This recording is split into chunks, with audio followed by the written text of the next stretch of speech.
It's controversial. And the Middle East has been in turmoil since before I was born. It's everything you need to kickstart your evening. Everyone's had their Weetabix tonight. I love to see it. That's Patrick Christie's Tonight, weeknights from 9 p.m. Only on GB News, the People's Channel, Britain's news channel. Join me, Camilla Tominey, for a frank and honest discussion with those in power that cuts through the spin and gets to the heart of the issues shaping our nation. You haven't confirmed that you want to stand as leader, but you haven't ruled it out either. This report basically says that he's not fit to stand trial. Is he indecisive? Incompetent? I deliver the dose of reality Westminster needs. That's the Camilla Tominey Show at 9:30 every Sunday on GB News, the People's Channel, Britain's news channel. I'm Christopher Hope. And I'm Gloria Di Piero, bringing you PMQ's live here on GB News. Whenever Parliament is in session on a Wednesday at midday, we'll bring you live coverage of Prime Minister's questions. We'll be asking our viewers and listeners to submit the questions that they would like to put to the Prime Minister, and we'll put that to our panel of top politicians in our Westminster studio. That's PMQ's live here on GB News, Britain's news channel.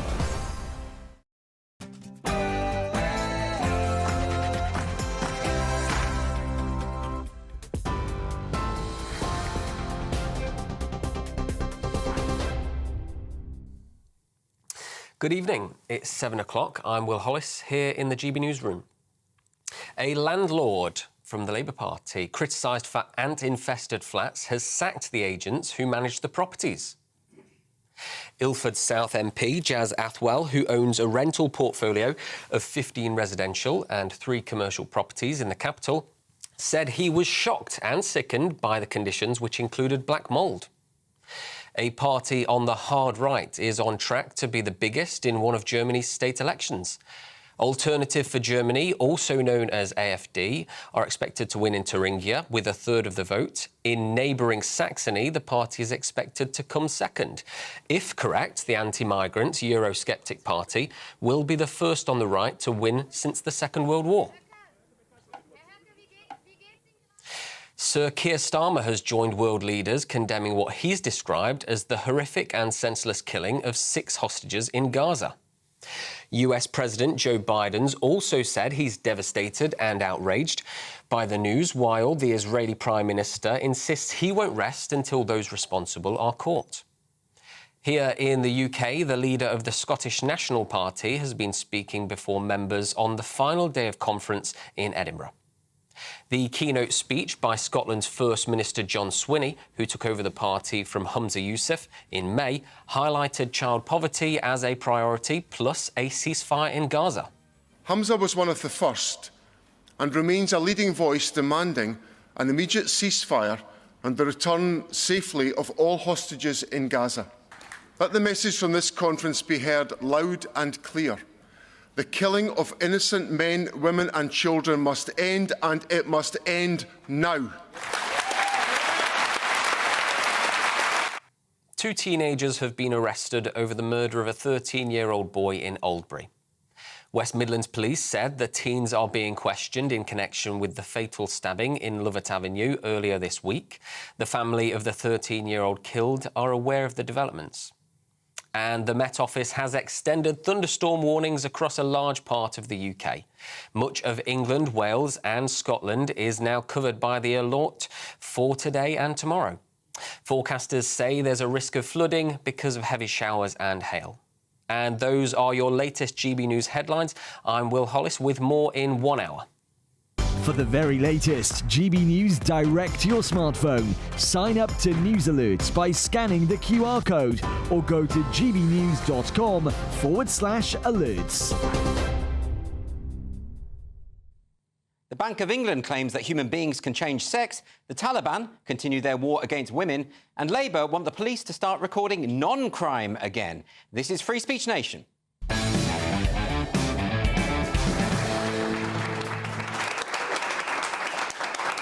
Welcome to Free Speech Nation with me, Andrew Doyle. This is the show where we take a look at culture, current affairs and politics. And, of course, we'll have the latest from those lovable culture warriors who never seem to tire of sucking the joy out of human existence. Coming up on the show tonight, we have the founder of GenSpect, Stella O'Malley, who's going to be talking about her forthcoming conference in Lisbon, Portugal. The Taliban have enforced more rules on women, not allowing them to display any part of their body in public, not even their hands. So we're going to be speaking to someone who grew up under Taliban rule.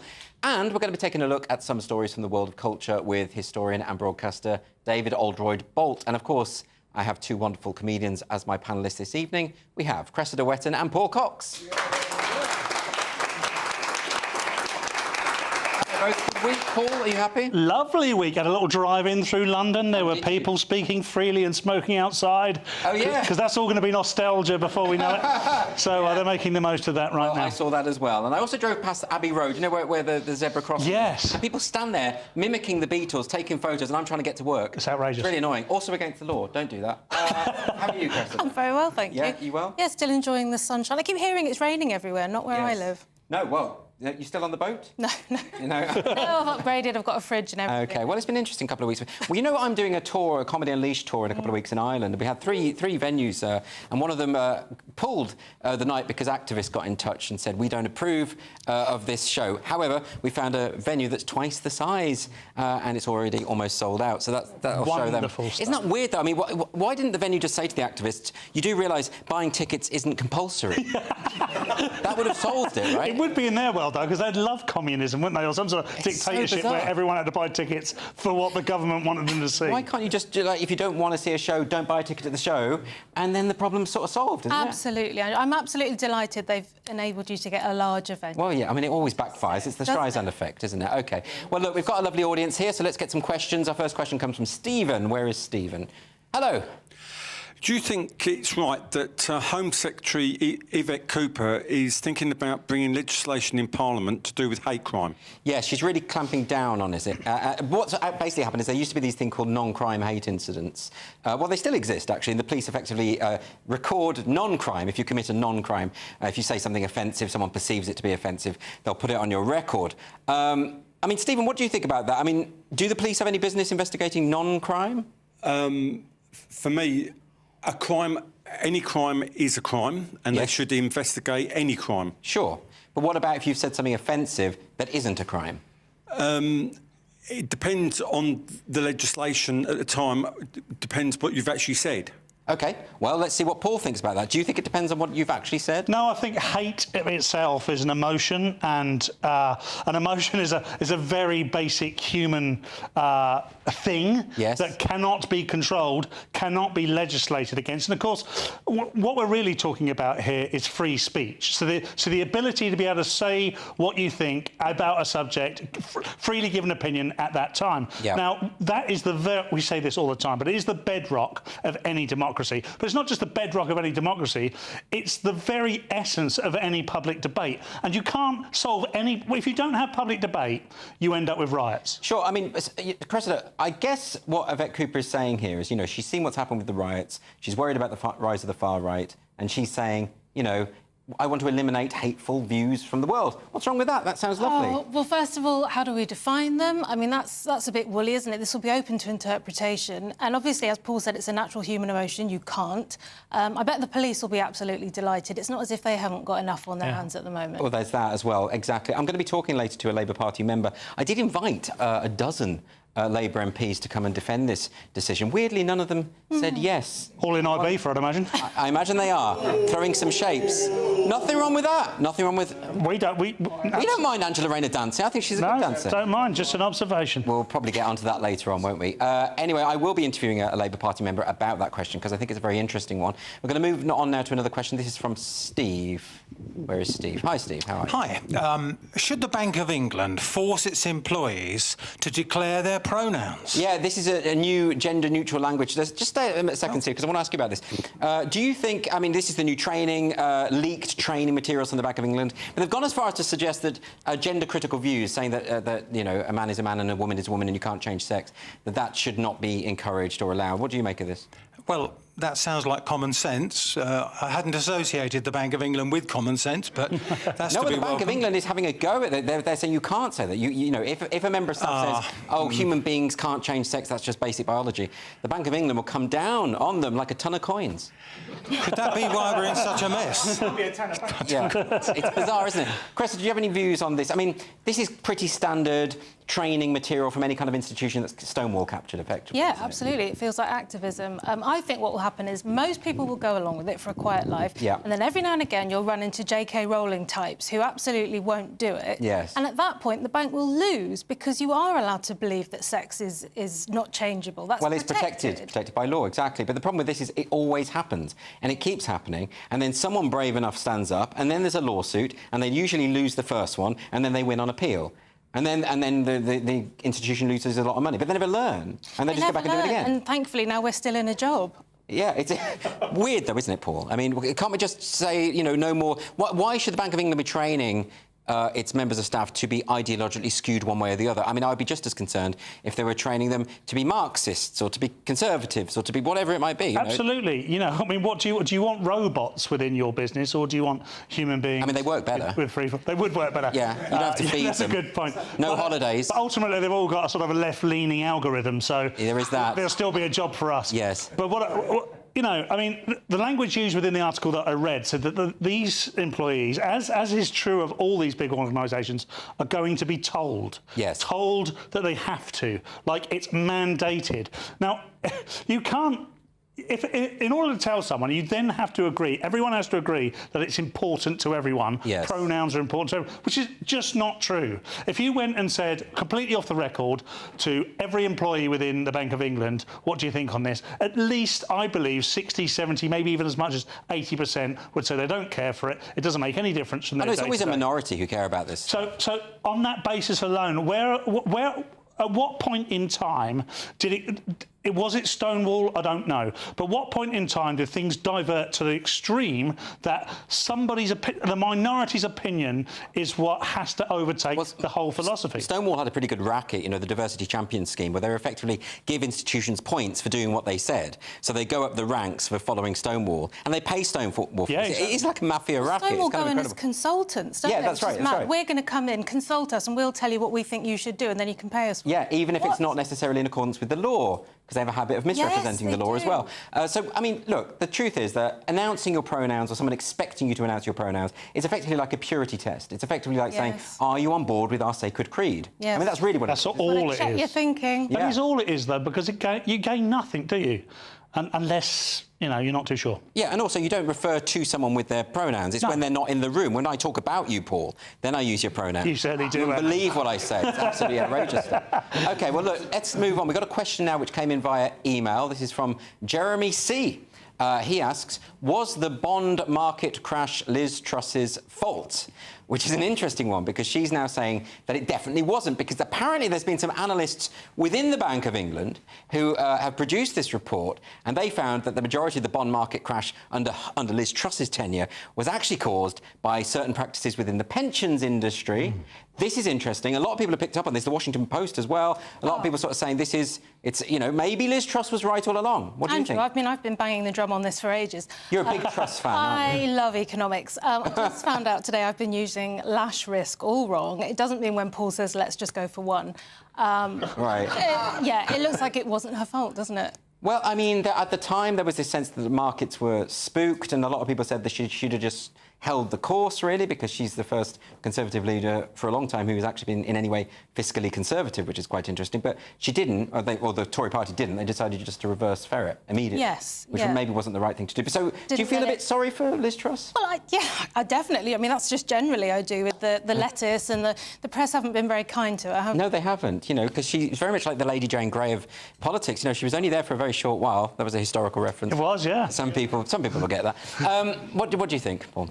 She was the full woman, because the reason I say this is because anyone I know that I speak to about economics says that her form of economics could have worked. was definitely worth the risk, considering where we were. However, one thing she probably did do wrong is she tried to get about 5 years of economics into about 49 days, which made it easy for everybody who didn't want her to pursue that economics to attack her. Chris and I were talking about this beforehand, as we often do, and we're always talking about economics. Oh, it's really tedious. Endless. People tell us to be quiet, but essentially, the parliamentary Conservatives wanted Rishi Sunak. There wasn't really many people within the parliamentary gang that wanted Liz Truss there. It was the members that voted her in, and they were looking for an excuse. And as soon as they sniffed blood, and of course, whatever happened, it'll be really interesting to find out. I hope it's independent in some way, because a lot of people, the flip side of this is a lot of people's mortgages were really impacted, and therefore a lot of people are a lot poorer now than they were then.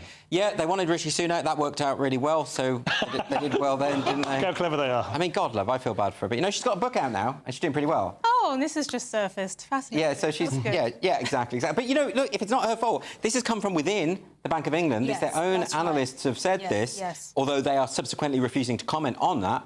But, it does look pretty good for Liz. Yeah, no, she should write a sequel. Well, I imagine she will. Yeah, I was right. Yeah. OK, we've got a question now from Jackie. Hi, Jackie. How are you? Hi. Should a domestic abuse charity be permitted to employ men who identify as women? So this, I presume, is Scottish Women's Aid. So that's a taxpayer-funded organisation. Obviously, this is a post for survivors of domestic violence, sexual abuse. And they've said, this role, $47,000 a year, just for women. But if you identify as a woman and you're not a woman, you can apply as well. Jackie, what do you think of that? Well, my knee-jerk reaction is no, we shouldn't allow Yes. a man who identifies as a woman. Well, particularly with this, I would have thought. I mean, it's precedent. Definitely, yeah. Yeah, I mean, it's domestic violence. It's a refuge centre for women, and you would have thought that among the more militant kind of trans activists who are determined to break down any notion of single-sex spaces, they would at least leave this one alone, because we are dealing with people who are very vulnerable, and there's a good reason why a woman who's been through that kind of trauma doesn't want men around. That would have seemed a no-brainer to me. It doesn't do the trans cause any good, does it? It's like, pick your battles, guys. I mean, this is about the worst thing. You almost think you're dealing with somebody who's purposely making things worse. It feels antagonistic. But this is coming from Scottish Women's Aid, so they themselves have made the decision that we're going to open this up to men as well. Which is just utterly bizarre. I mean, I don't know where to begin explaining that. Obviously, they're used to working with extremely vulnerable women. I don't know. I wonder whether there's some activists within Scottish women. Probably. Yeah. Well, that's probably it, isn't it? I mean, we got to the point, that J.K. Rowling had to fund the opening of Beera's Place, which is a refuge centre for women who've been sexually assaulted. But there were no other single-sex facilities of that kind in Scotland until J.K. Rowling turned up. It shouldn't be the case that we're relying on philanthropy from authors to do this kind of thing. What the hell's going on? Well, I really don't know. And Scotland, of all places as well, it seems to be idealistically captured, particularly within the political environment within Scotland. But I don't see that filtering down into the regular people in Scotland. Yes. I spend a bit of time in Scotland, got family up there, and I never hear anybody talking about the trans debate. I hear people talking about how it's been captured by the trans debate, and of course these charities are often got government funding, have heavy links to politics. Well, the SNP is totally on board with this stuff. Oh, of course they are. I mean, the SNP, right, don't seem to have any concern about what's going on in Scotland unless it's to do with independence, Gaza, or men dressed as women. Yeah, so they're not really interested in the Scottish things. No, they don't seem to be at all interested in Scotland. It is absolutely bizarre, isn't it? Well, I mean, hopefully things can move on from this, but I would have thought that, women in particular are kind of getting sick of it, aren't they, at this point? I should think they are, yeah. Is it still the case that there is a man who identifies as a woman running the Edinburgh Rape Crisis Centre, even after the controversy there? Great question. I don't know. But, I mean, it probably is the case, isn't it? I could imagine it would be. Well, let's see what happens. We'll obviously keep an eye on that as we go forward.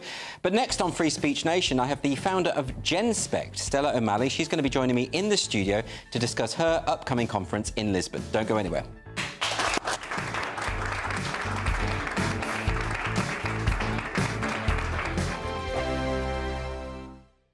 Sunday with Michael Portillo from 11, only on GB News. The Northern Opera Group performs rare and wonderful operas in imaginative ways, enabling audiences and artists to discover new works and composers from across opera's history.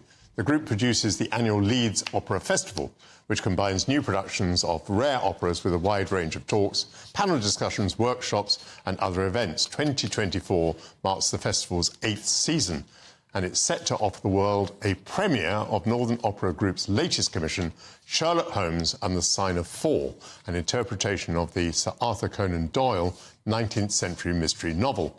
It's the first ever opera adaptation of the enigmatic detective. The artistic director of the Northern Opera Group, David Ward, joins me now to tell us more. David, welcome to GB News. If this is the first time that Sherlock Holmes has been translated into opera, I'm imagining that may mean that it's quite difficult to do. Is that so?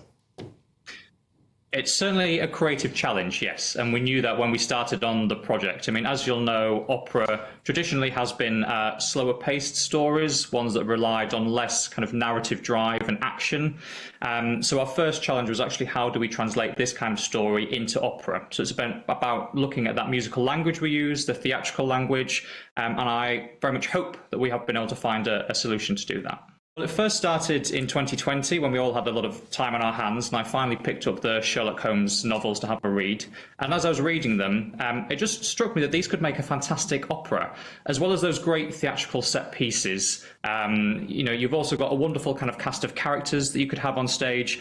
I also got really interested in this idea of how do you use music to show Sherlock's internal world. GB News, the People's Channel.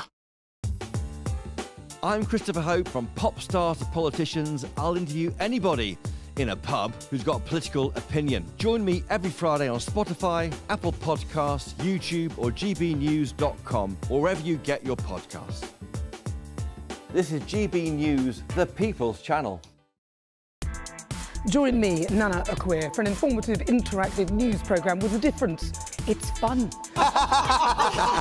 No, he didn't say that, though. I'm so surprised. I think there's an element of truth to that. Join me from 3 p.m. every weekend, only on GB News, Britain's news channel. In the GB Newsroom, we bring you the news as it happens. With our team of dedicated journalists across the UK. We're ready to keep you up to date with what's happening every half an hour, every single day. Bulletins here on GB News. The People's Channel. Britain's news channel.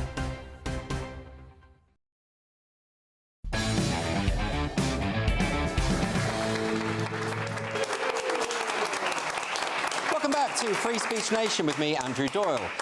GenSpect is an international organisation which is committed to promoting a healthy, evidence-based approach to sex and gender, which collaborates with a range of professionals to advocate for non-medicalised solutions to gender distress.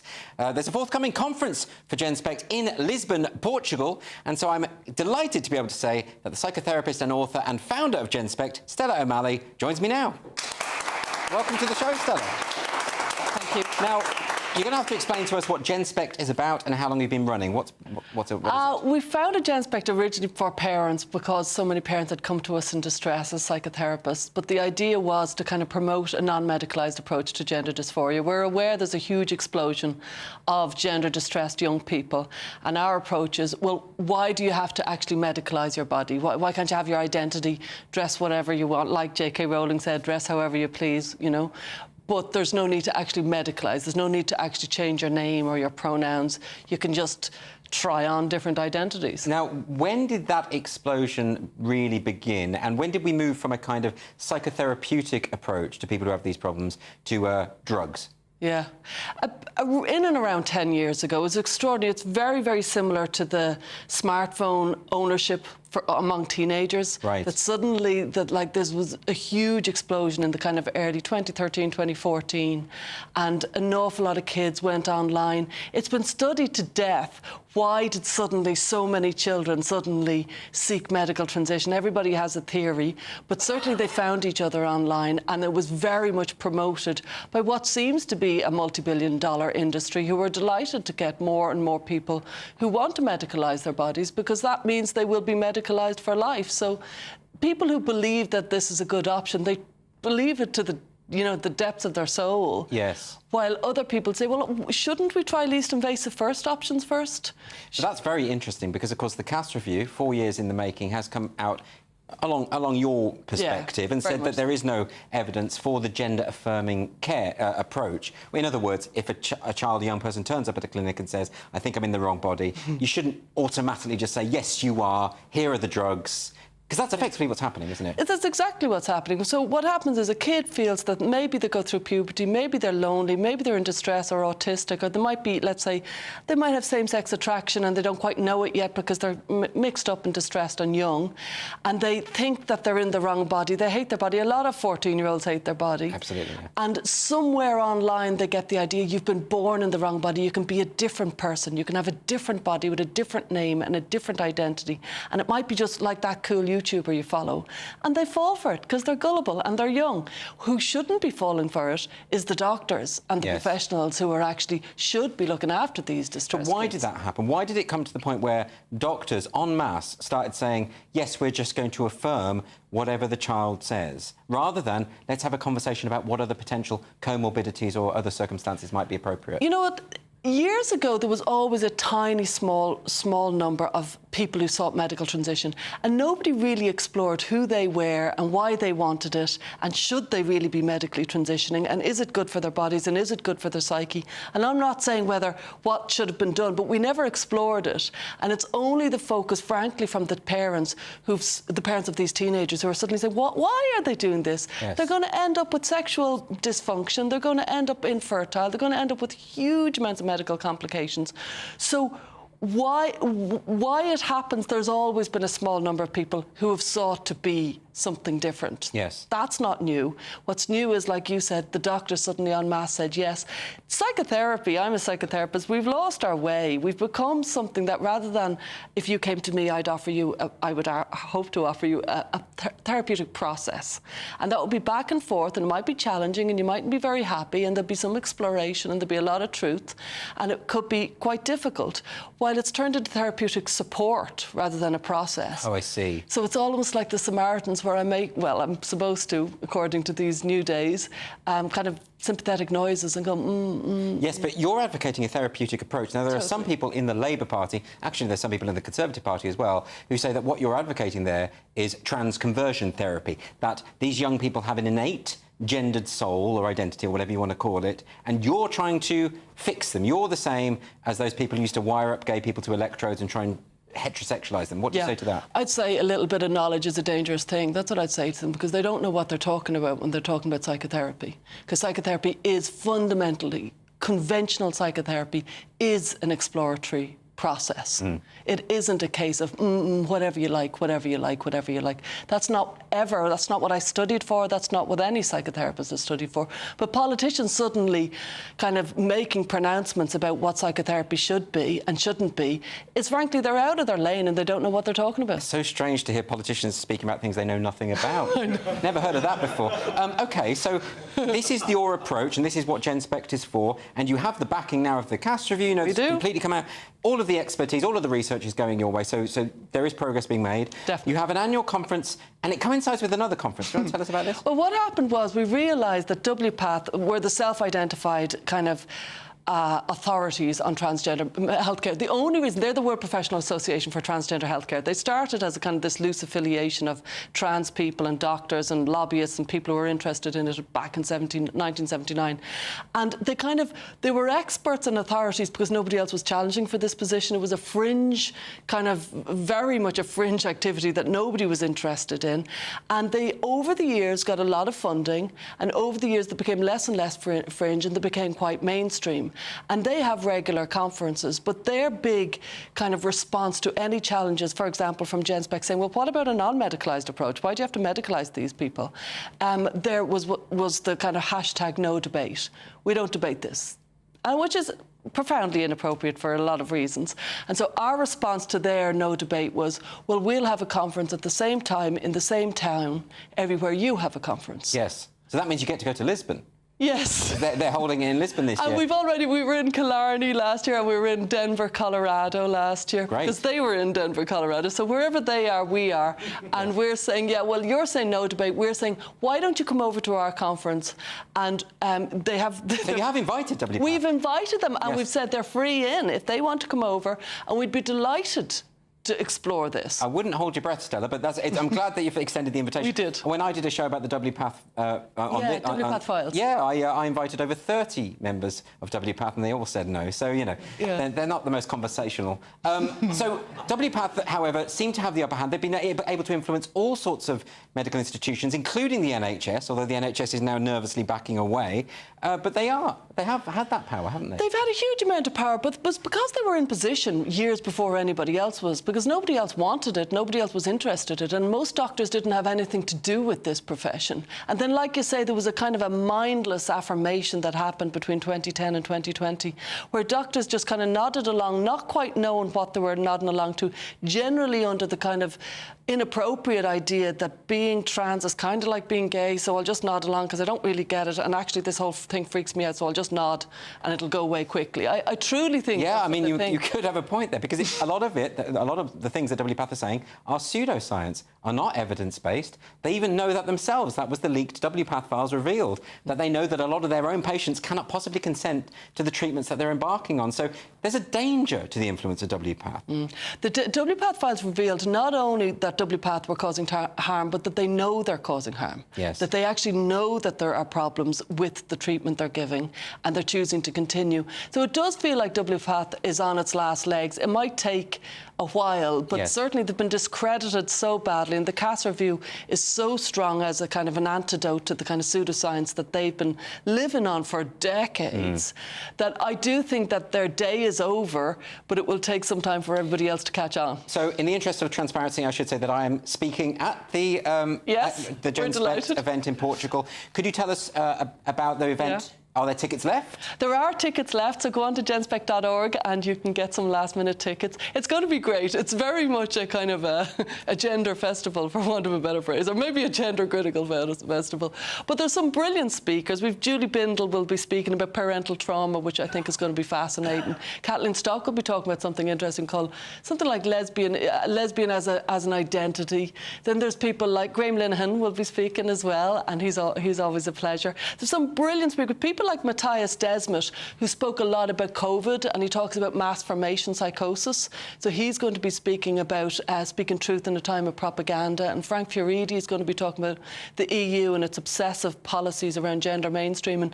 So we're kind of coming from everywhere. Fantastic. Just to kind of, for gender nerds like myself, to kind of further expand our minds in this weird time that we're living in, where everything is kind of, where everybody's repositioning themselves and figuring out left is right and right is left and up is down and down is up, and and we're having this this conference to kind of, I suppose, make sure that everybody comes together and realises there's some serious harm being done. Yeah. We need to look for some solutions, and Helen Joyce will be speaking about how we might get back to reality, and so that we can kind of move forward. There'll be some detransitioners speaking. One lovely detransitioner called Emily Kohler will be saying, if true trans was a thing, I would be it. Yes. And she's a detransit. OK, great. And remind us of the dates of the conference. Oh, yeah, the 27th to the 29th of September.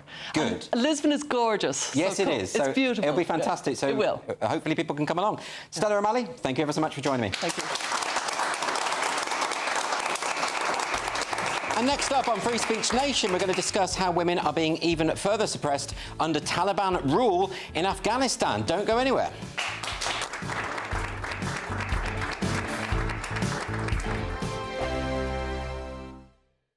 Hello there, welcome to your latest GB News weather forecast from the Met Office. It stays unsettled over the next 24 hours or so. The risk of heavy showers and thunderstorms staying rather cloudy and particularly humid as well. Low pressure in charge of our weather pattern at the moment. Slow moving areas of rain across the country. However, this area of high pressure just starts to introduce some fresher air as we move through into the beginning of next week. This evening time we do have areas of showers and thunderstorms pushing north across England and Wales into southern parts of Scotland. Band of rain also starts to move in from the Atlantic to affect parts of Northern Ireland. Humid tonight, warm as well with a lot of cloud cover, temperatures in the mid to high teens. Uncomfortable for sleeping for some of us. So on Monday morning, an unsettled start to the new working week. Areas of showers pushing northwards across parts of Scotland. Some of this could lead to some local disruption first thing. Cloudy across Northern Ireland, showery outbreaks of rain here, which also extends into parts of northern England, North Wales. Some thunderstorms around. A lot of cloud, humid start to the day. Further showers and thunderstorms in places too across the rest of England and Wales. Through the day, what we'll see is it generally stays cloudy across most areas. There will be some bright or sunny spells in between, but we do have lots of bands of rain and showers pushing north and eastwards through the day. Some of this will be heavy and thundery. Could see some local disruption. Temperatures a little lower, particularly in the southeast, 25 degrees, but still rather humid for many of us. And into the evening and overnight, those showers continue. Fresher air starts to move in from the west on Tuesday, a mixture of sunny spells and showers. Showers most frequent the further north and west you are. Here's some of them heavy. Best of the drier, brighter weather will be further south and east, and temperatures just a little lower once more. Generally dry for Wednesday ahead of further showery rain pushing in for Thursday. See you soon. Hi there, I'm Michelle Dewberry, and I'm going to take a second to tell you all about my show, Dubes & Co. We start off with the issues of the day. We then bring in both sides of the argument. We get rid of the disrespect, and then you throw me into the mix. And trust me, I'll tell it exactly how it is. And then, of course, the magic ingredient, you at home. We mix it all together, and what have we got? In my opinion, the best debate show in town. Monday to Friday, 6 till 7 on GB News, Britain's news channel. Welcome to State of the Nation, daily plunge into the stories shaping our country. I'm Jacob Rees-Mogg, and Monday to Thursday we bring you the insights, the facts, the truth about how our country is being governed. Because what happens in Downing Street matters down your street. Tune in to State of the Nation every Monday to Thursday, 8 to 9 o'clock. Only on GB News, the People's Channel, Britain's news channel. Are the newspapers getting you down? My wife didn't divorce me that month. Struggling to separate the wheat from the chaff? I know that it's a bit of a circus at the best of times. Well, don't worry. Headliners has got you covered. We'll take the burden of reading the day's news, and if we get depressed, who cares? It's an occupational hazard, frankly. That's Headliners on GB News from 11 p.m. till midnight, and the following morning, 5 till 6 a.m. on GB News, the comedy channel. Nah, just kidding. Britain's news channel.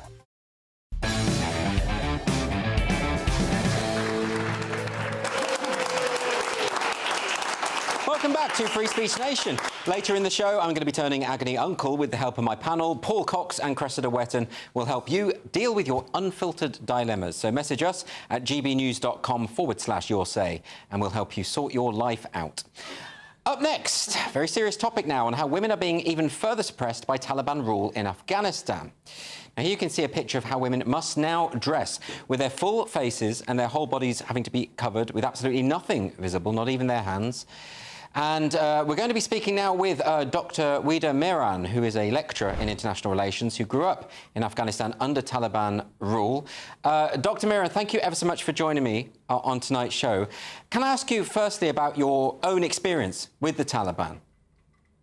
Thank you very much. Glad to be here with you. Yes, I grew up in Afghanistan, and the first time around that the Taliban were in power, I was in Afghanistan, and like millions of girls that nowadays experience is school closure, we experienced school closure by the Taliban in the late 90s. A lot of the laws that the Taliban have passed nowadays are implementing in the country have a very eerie resemblance, and by certain extent exactly are the same as the laws and regulations that they put in place in the late 1990s when the Taliban were controlling Afghanistan, and that's when I was in Afghanistan, such as capital punishment for women, strict Sharia laws, coverage, certain types of coverage for women, implementation of Sharia law based on basically Taliban's very strict Sharia law application of Sharia law in the country, closure of schools, women's restriction of women's movements, so on and so forth. And I can see right now that the Taliban are implementing exact same regulations, and Afghanistan is gradually and slowly returning to the type of Taliban time Afghanistan that was in 1990s. Can I ask you about the vacuum that has been left, obviously, since the US withdrawal? Immediately after that, we saw members of the Taliban claiming that this was a new Taliban, almost Taliban 2.0, and they would be more progressive and would be more supportive of women's rights. Were they just lying? There is no Taliban 2.0. The whole discussion and narrative of the Taliban 2.0 was basically promoted by the Taliban itself and a number of politicians and policymakers basically in Washington, D.C. to actually justify the type of agreement that was signed with the Taliban. The Taliban has been extremely clear from day one that they have been formed, that the group was formed in 1994. They have been clear when they were in power that they wanted to implement the type of Sharia law that they are implementing right now. Even when they were fighting against the NATO troops and the Afghan Republic government, they were very clear in their publications what kind of vision they had for Afghanistan in case they were in power. And another evidence, since they have taken power, they have been following all the rules that they have been vocal about and saying that this is how we are going to govern the country. So there is no Taliban 2.0. It has always been Taliban 1.0, the same as they were in the 1990s. And can I ask you about the treatment of women in Afghanistan? Presumably, I know that the Taliban has a degree of support in Afghanistan, but I see a lot of these videos of women breaking the Taliban's restrictions and singing publicly, and these videos are obviously going viral online. What must it be like from their perspective, and what kind of danger are those women putting themselves in by taking that protesting stance? That is, you described it very well. It's a protesting stance by women, and day by day, that space is shrinking for women. The last law that the Taliban adopted actually last week imposes a very lengthy list of repressive provisions on women, including mandates, how they have to, what kind of outfit they have to wear. You show a picture of it on the show a few minutes ago, that they have to cover their entire bodies. There is a ban on women's voices heard in public.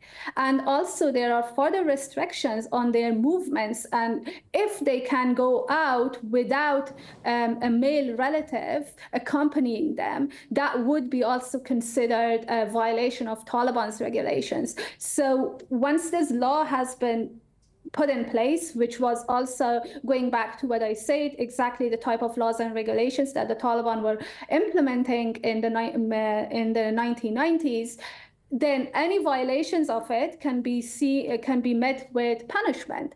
And all these women who are protesting, taking out on the street, raising their voices, either physically and in person in public spaces, or even on social media, such as X or Facebook, they face punishment by the Taliban. A lot of these women who are human rights activists, and not only women, men as well, who are activists, who are criticizing the Taliban for their policies, journalists who raise their voices, they can easily be targeted by the Taliban. They are persecuted by the Taliban. They put them in jail. Some of these women have also been sexually harassed by the Taliban when they were in custody and in prison. imprisoned. Some of them have been killed under very suspicious circumstances. A whole number of women, since the Taliban have taken over, have disappeared. Forced disappearances have happened. And forced marriages have increased. That the Taliban also, the Taliban in general, their members are forcing some families to marry their girls and daughters to the Taliban. Well, it's very disturbing to hear you explain that, but I do appreciate you coming on to help raise awareness of what's going on there. Dr. Weeda Miran, thanks so much for joining me. Thank you for having me. So next on Free Speech Nation, we're going to be taking a look at some of the stories from the world of culture and the arts with the historian and broadcaster, David Oldroyd-Bolt. Don't go anywhere.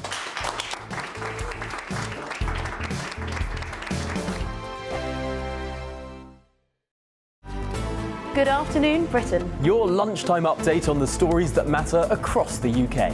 From breaking news and insightful analysis, inspiring stories and lively debates. You're comparing yourself to a former Prime Minister. Which is it? Stay informed, stay updated, stay entertained. I just don't know how anyone would not want to be there. Every weekday from midday. We are Good Afternoon Britain, only on GB News. Britain's news channel. GB News Breakfast, every day from 6 a.m. I'm not saying I don't want to be a mum, and I'm not saying I don't want to work, but it's definitely not easy. It's just really tough for us mums, you know? Our job's never done, our work is never finished, and I think it's this movement, the real out-of-office movement, is something that just really resonates with me, and I think we should all talk more about how much work we do. I think a woman's work is never done, but I just think we all feel guilty. We have that mum guilt, you know. If you're working and being successful, you wish you were at home with the kids, and if you're at home, you're thinking, am I doing enough work? Yeah, and of course the cost of childcare in this country means that a lot of families just frankly make that decision to have one of the parents stay at home, usually the mum, and they're just being squeezed out of the economy, and that's not good either. Once you've done your job as a working mum, you come home and you're doing another 8 hours on top of it. Mothers have a tendency, definitely historically, just to crack on with it. It's just something that they are expected to do, that they do without moaning, and now it's like... Are we getting to a stage where it go down that well? In my experience, I have had someone say to me, well, if you can't handle it, why do you have kids? You know. Absolutely, absolutely. And yeah, exactly that. We just need to talk about it, and I think it's healthy, and I think that's the main thing now, that we should be brave enough to be able to say, do you know what, sometimes it's difficult, but I'm really proud to be a working mum, and I tell my daughters that. I work really, really hard, and it's a good work ethic for them, you know, and that's what, you know, this campaign's all about. Is there some resistance still, do you think, from some parts of society? I do think there's resistance, and that's what this is about, is to try and get people talking about the fact that it has been awkward in the past, and some people don't understand a working mum's life, and that's why we need to try and talk about it. GB News, the People's Channel. If you want your news to be straight talking... This is a nightmare for the Conservatives again. Down to earth. It's not just Nottingham where this is happening, is it? And most importantly, honest. Hard-working, middle-class taxpayers, they'll get their book thrown at them. Then catch me, Martin Daubney, Monday to Friday, 3 till 6 p.m. on GB News, Britain's news channel. I'm Andrew Pearce. This is GB News, the People's Channel, Britain's news channel.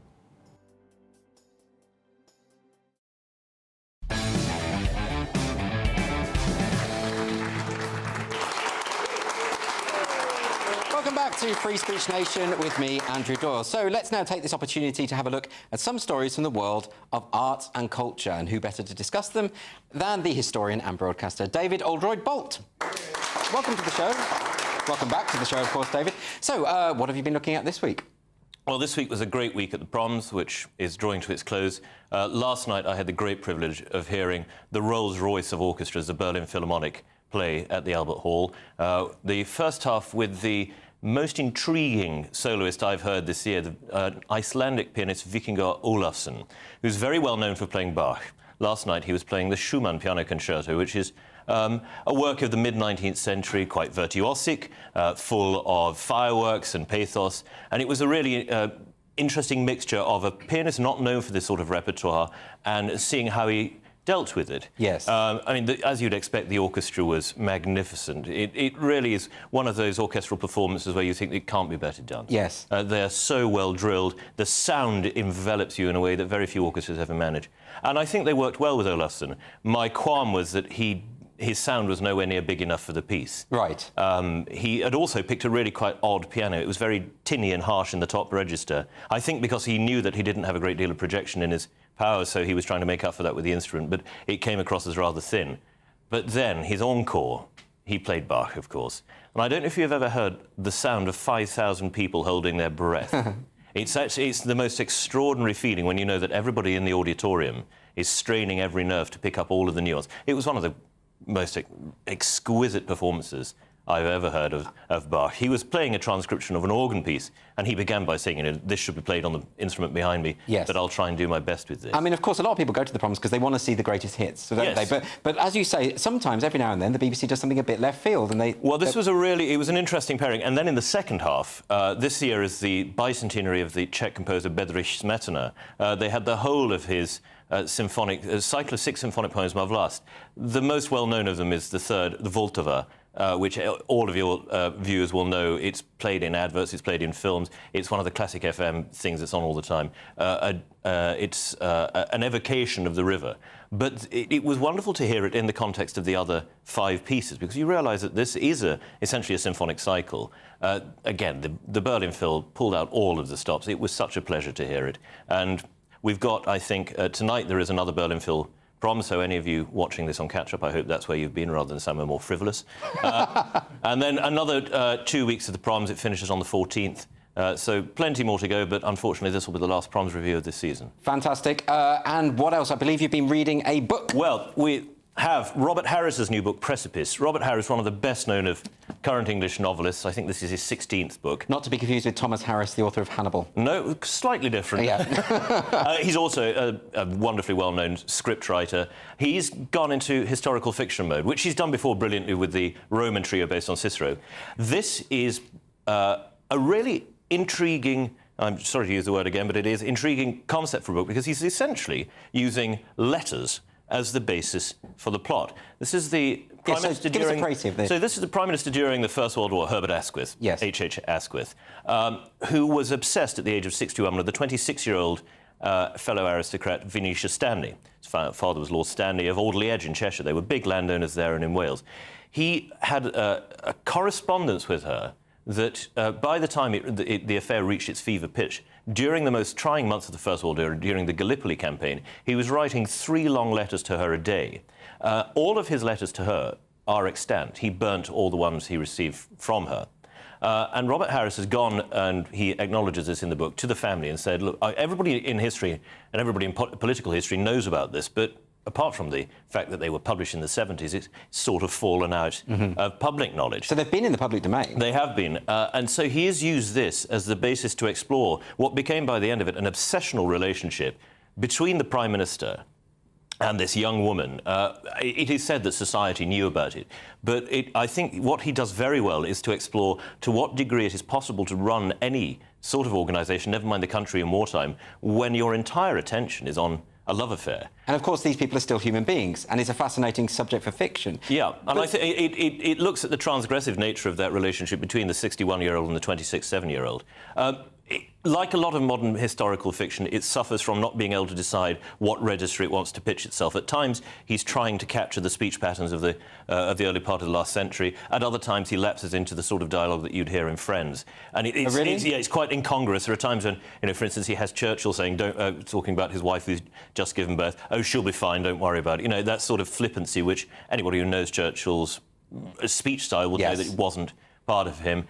And just, I think at times he struggles too hard to help a modern reader understand the context of the period. But that's an interesting point that you raise, is to what extent do you think that creatives like Robert Harris have the right to have this licence where they can sort of mess around with history a little bit? A bit like in I, Claudius. I think you have to do, and you have to make a decision, as Robert Graves did with I, Claudius, as Hilary Mantel did with the trilogy in the Tudor period, as Patrick O'Brien did with the Aubrey and Matry novels. You have to make a decision whether you're going to pitch it in the, as it were, the historical vernacular, or whether you're going to reinterpret that for the modern audience and stick with it.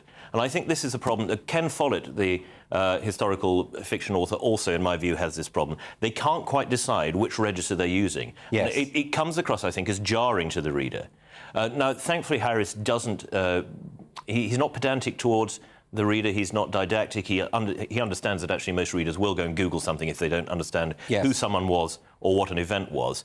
So the narrative flows well. It's just that slight oddness in the dialogue. But he has a fealty to the historical truth. He does, yeah. And he's very good. He imagines Venetia Stanley's responses to Asquith. And by and large, I think it's a believable correspondence. I mean, the very fact that Asquith is, during cabinet meetings at the height of the collapse of the Gallipoli campaign, writing these mad, impassioned letters to her that if you were to read them out without knowing what was going on, you'd think these were the scribblings of a 14 or 15-year-old boy in the flush of first love. And did that representation accord with your perspective of Asquith from your studies as a historian? Well, I knew about the letters, but I've never read them. So now, having read this novel, I've gone away and ordered the letters, because it is a fascinating historical document. And Asquith was an extraordinary man. He was the son of nonconformists in Yorkshire who died when he was very young. He was then sent to board with a Puritan family in Islington, got a good school place, became a brilliant barrister.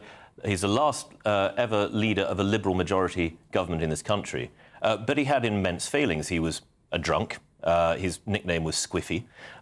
He clearly had these infatuations with younger women, because after Venetia Stanley there were a couple of others. Although, very touchingly, the last visit he ever made in his life, she broke it off with him in 1915 to marry someone else.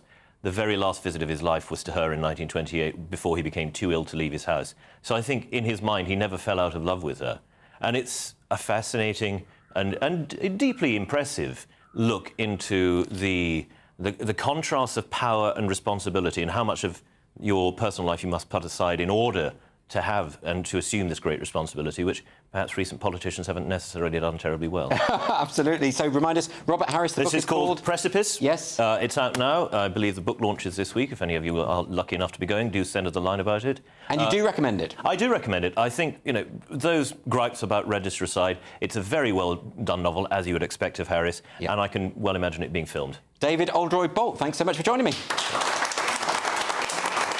So that's the end of the first hour on Free Speech Nation, but don't go away. There's loads more to come between now and 9 o'clock. Don't go anywhere.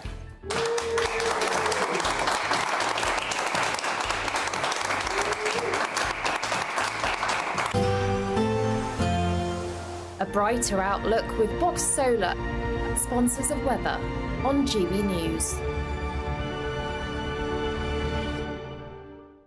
Hello there, welcome to your latest GB News weather forecast from the Met Office. It stays unsettled over the next 24 hours or so.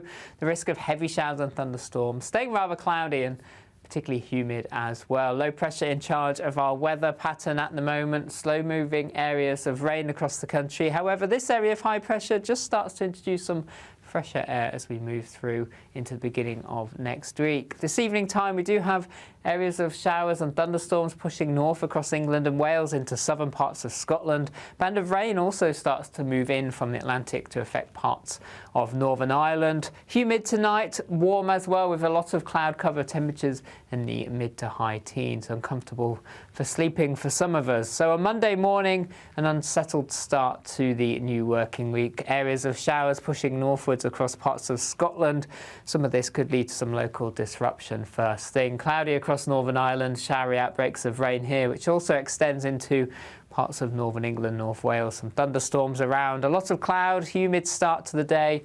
Further showers and thunderstorms in places too across the rest of England and Wales. Through the day, what we'll see is it generally stays cloudy across most areas. There will be some bright or sunny spells in between, but we do have lots of bands of rain and showers pushing north and eastwards through the day. Some of this will be heavy and thundery. Could see some local disruption. Temperatures a little lower, particularly in the southeast, 25 degrees, but still rather humid for many of us. And into the evening and overnight, those showers continue. Fresher air starts to move in from the west on Tuesday, a mixture of sunny spells and showers. Showers most frequent the further north and west you are. Here's some of them heavy. Best of the drier, brighter weather will be further south and east, and temperatures just a little lower once more. Generally dry for Wednesday, ahead of further showery rain pushing in for Thursday. See you soon. That warm feeling inside from Boxed Boilers. Sponsors of weather on GB News.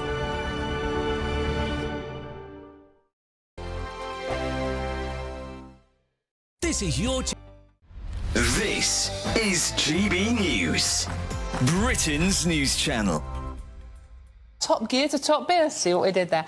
Jeremy Clarkson. Hundreds of people have been queuing to be some of the first punters inside Jeremy Clarkson's new pub in Oxfordshire. It's called the Farmer's Dog, and it opened to the public at midday yesterday. Now, I mean, this is it's called the Farmer's Dog, and it's just outside of Burford, just off the A40. Jeremy Clarkson brought it with him, and yesterday there was a 4-hour queue for a pint at the newly opened bar. The serious point of this story, and what, to be fair, Clarkson's doing, is like he's done with his farm, Diddley Squat Farm, which has been a very popular TV series. He's actually promoting the British pub. Jonathan, we know they're closing at a rate of knots in this country. Because this is Jeremy Clarkson's comment on why Sir Keir Starmer is banned. They're a hopeless bunch. Starmer hasn't done much to endear himself to me yet. Well, have a look at farming. It might turn around, you never know. So, I mean, this is the thing. I mean, the political point here, David, isn't it? It's like, you know, Jeremy Clarkson has raised, the issues of farmers in this country and how much of a struggle it is for them, and he's now doing the same for the pub trade. So there's a serious point to what Clarkson's doing. Absolutely. I mean, these are two things which are part of our heritage: pubs and farms. You're talking about farming. We do need to talk about farming actually, and what Brexit has done for farming. Not only what Brexit has done for farming, and now you have the government negotiating trade deals with countries, and the main things those countries want are better access for their meat in this country. Absolutely not. It's not Brexit that is destroying farmers in this country. It is what the government have done, both under Johnson and Sunak, and now Starmer continuing this, in actually making farm subsidies related to the whole green agenda. So we start off with a nice friendly chit-chat about a pub and straight on to the B word. I never talk about Dawn, I never talk about Brexit anymore. GB News, the People's Channel.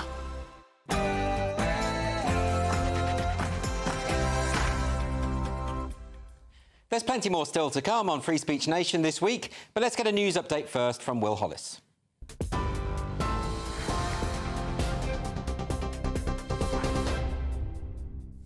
Good evening, it's 8 o'clock here in the GB News newsroom. Black mould and ant-infested homes. Now the Labour landlord responsible has sacked his property agent.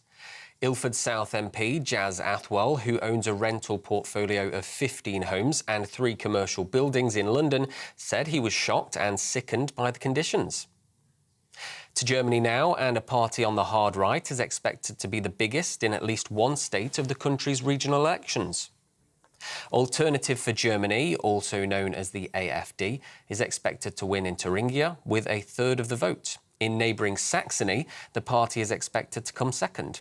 That means the anti-migrant Eurosceptic party could be the first on the hard right to win since the Second World War. Sir Keir Starmer has joined world leaders condemning what he's described as the horrific and senseless killing of 6 hostages in Gaza. US President Joe Biden's also said he's devastated and outraged by the news, while the Israeli Prime Minister insists he won't rest until those responsible are caught. Here in the UK, the leader of the SNP has been speaking before members on the final day of the conference in Edinburgh. The keynote speech by Scotland's First Minister, John Swinney, who took over the party from Humza Yousaf in May, highlighted child poverty as a priority, plus getting a ceasefire in Gaza. I was one of the first and remains a leading voice demanding an immediate ceasefire and the return safely of all hostages in Gaza. Let the message from this conference be heard loud and clear. The killing of innocent men, women and children must end, and it must end now. 2 teenagers have been arrested over the murder of a 13-year-old boy in Oldbury. West Midlands Police said the teens are being questioned in connection with the fatal stabbing in Lovett Avenue earlier this week.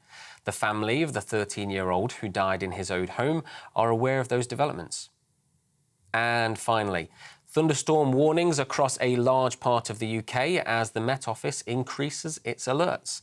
Much of England, Wales and Scotland are covered by the warnings for tonight and tomorrow. Forecasters say there's a risk of flooding because of heavy rainfall. And those are your latest GB News headlines for now. I'm Will Hollis, and I'll be back at 9 o'clock. For the very latest GB News direct to your smartphone, sign up to News Alerts by scanning the QR code or go to gbnews.com/alerts.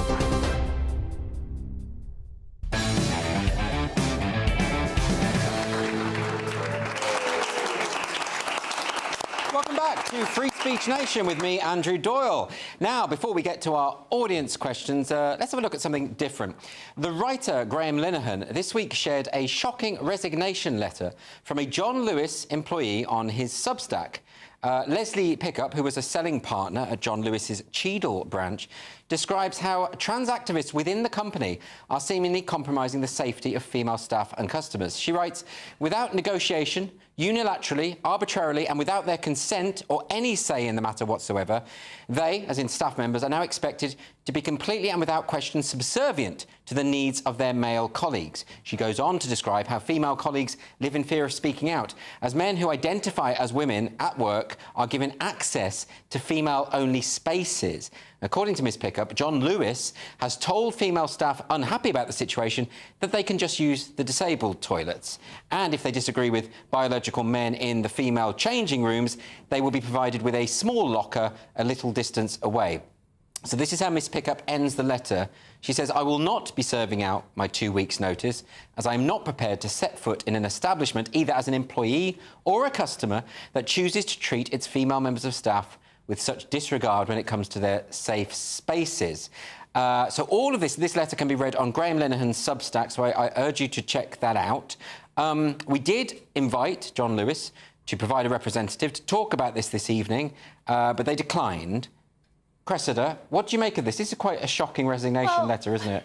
It is shocking and it isn't. I mean, they've got form. We know John Lewis had a magazine in February this year for their staff. It went out to 70,000 people and it had content in it that was really promoting mermaids' ideas, the activist group. Yes. It was talking about chest binders and giving advice to potentially trans children and their parents and telling parents how to educate themselves, which is extraordinary because you think, what on earth that got to do with an in-house publication about selling candles? I've no idea. Yes. So this sort of, it's in the same area, isn't it? But what do you make of that? I mean, if you were an employee at John Lewis, you would expect to be able to get changed in a female-only space. I mean, absolutely. Not too much to ask, is it? Of course it isn't. And what's so shocking about this is that the staff haven't been consulted at all. And we hear so much about consent. That's like a really big topic in our society. Haven't bothered with that. It'll be fine. We're just going to do our activism and you can get on with it. Yeah, I mean, this is it's pretty poor form, isn't it? And I think it's particularly bad that John Lewis won't comment on this at all. Yeah, for me, that's a really important point. We all understand the ideologies way out there, and I think mad in many ways. Yes. However, I think the real culprits here are the people that just willfully accept it, despite all the blind spots. Like 50% of their staff might be put off by it, and of course we all discuss this as men in women's spaces. Because they just accept it carte blanche, they don't accept that it's men in women's spaces, they accept it's women in women's spaces. Irrespective, as this lady said in her full letter, and as you say, I would go and read this Substack because the full letter is quite something to behold, really. She says there are actually men that before, are men outside of work, are married men, have all the dangly bits men have, and then when they go to work, they want to dress as women and be women. That's the difference in their lives. And OK, so they are men, actual men going into women's spaces, into their toilets, into their locker rooms. Why would that not? I'd be more worried if it didn't unsettle you. OK, now, it's interesting because I understand that there are some people who claim that to be a woman is an identity category. Yeah. It's not a biological thing, and that's a point of view. But I would suggest that that point of view is held by a very, very small minority, and I would suggest that the majority of female staff at John Lewis don't subscribe to that view. So why weren't they asked about this? Well, because that very small view is so well protected that if you were to speak out about it, you could lose. This lady worked there for 20 years. You could be well into a career and thinking, all I really want to do is earn more money and climb the ladder. In order to do so, we all know this. When you're in a big organisation, you've got to play along with the game. Now the game is pretending men are women, and I think it's too far. Because, I mean, you won't get promoted if you stand up and say something. You get in trouble. Yeah, we should say, I mean, the media hasn't really picked up on this at all. This hasn't been a story. The only place you can currently read about it is on Graham Linehan's Substack. And I would like to speak to anyone from John Lewis about this topic. So if anyone at John Lewis would like to come on next week, or any week indeed, that is an open invitation. I would love to have that conversation. I think it's important that your members of staff can hear that conversation, especially since they haven't been consulted in the decision-making process. I want to just finally ask you, though, Cressida, there's an extra element to this, which is to do with there will be some women, as Leslie Piggott points out in her resignation letter, there will be some women, statistically, working at John Lewis who have suffered sexual abuse, who have suffered trauma at the hands of men, who have very good reasons to want to be able to get change without men around. Shouldn't they be prioritised in all of this? Absolutely. And they also shouldn't have to go and use the disabled loo and identify themselves as having these problems. They might not want to talk about it. And there's also an issue with safeguarding children. She makes reference to people working there who are under 18 at John Lewis. So I don't know what John Lewis are expected to do to safeguard those children. But if there are men in girls' spaces, they're clearly not doing it. Yes, OK. Well, I'll just reiterate, John Lewis, open invitation to come and talk about this. And if you want to read that full resignation letter, that's on Graham Linehan's Substack. So let's get a question from our audience here. We've got a question first from John. Where is John? Oh, hello. Welcome back. Thank you. Is Robin DiAngelo a plagiarist? Well, Robin DiAngelo, I should clarify, is the author of White Fragility, which is this book that became a huge bestseller after the Black Lives Matter riots. Did you read White Fragility? No, I read all the books. I think you mentioned it in your book, The New Puritans. I did. Thanks for the plug. Various other people, Douglas Murray and various other people, well, they read it so that I didn't have to. Well, there we go. I mean, the reason why we all comment on this book in particular in our books is that White Fragility became the go-to book for people trying to understand this notion of systemic racism, even though it's written by a white woman, and she's effectively saying all white people are racist. Society has been organised for racist purposes to uphold white people at the expense of everyone else. And if any white person disagrees with that, they are suffering from white fragility, and that therefore proves the point that she's making. It's a bit like the Kafka trap. She can't lose, right? It's a bit like if the witch drowns, then she, you know the story. It never ends, does it? I think No. we have to continually re-educate ourselves. Right, exactly. And which is lucky for Robin DiAngelo, because she earns tens of thousands of dollars to go into corporations and berate their white staff and tell them to, quote, try to be less white. That's the advice she gave at Coca-Cola. How do you try to be less white? How do you do that? Well, I haven't read it either. I'm like John. I've Yes. just read your books. Oh, we should get back to the plagiarism point. It turns out Robin DiAngelo has been ripping off whole passages from, get this, minority ethnic writers. Right, so this white woman, and it's interesting because the black press has picked up on this, but a lot of people in mainstream, left-leaning, very white press, they're a bit embarrassed, I think. I bet they are, yeah. So do you think we should... it's time for Robin DiAngelo to be binned? What do you think? Well, it'd be great if she came on here, wouldn't it, and discussed it I would with love you. that. Oh, my God. She might want to repent. She's into that sort of thing. Not a good look. I would love Robin DiAngelo to come on this show. I mean, she absolutely wouldn't. She never likes being challenged, so she's only ever interviewed by people who are completely on board. Although I think Matt Walsh in his new film disguised himself and got a conversation with him. I could be wrong about that. Someone told me What that. was the disguise? That's worrying. No, he didn't do a Justin Trudeau. No, he didn't do that. I think he just wore a man bun or something and looked a bit vaguely... Absolute woke 101. Yeah, a bit vaguely hipsterish and annoying. So, are you a fan of Robin DiAngelo? Have you read White Fragility? No, I have definitely read more of it than John, and I've read the two books that you referred to as well. I couldn't read it all. I find it very divisive.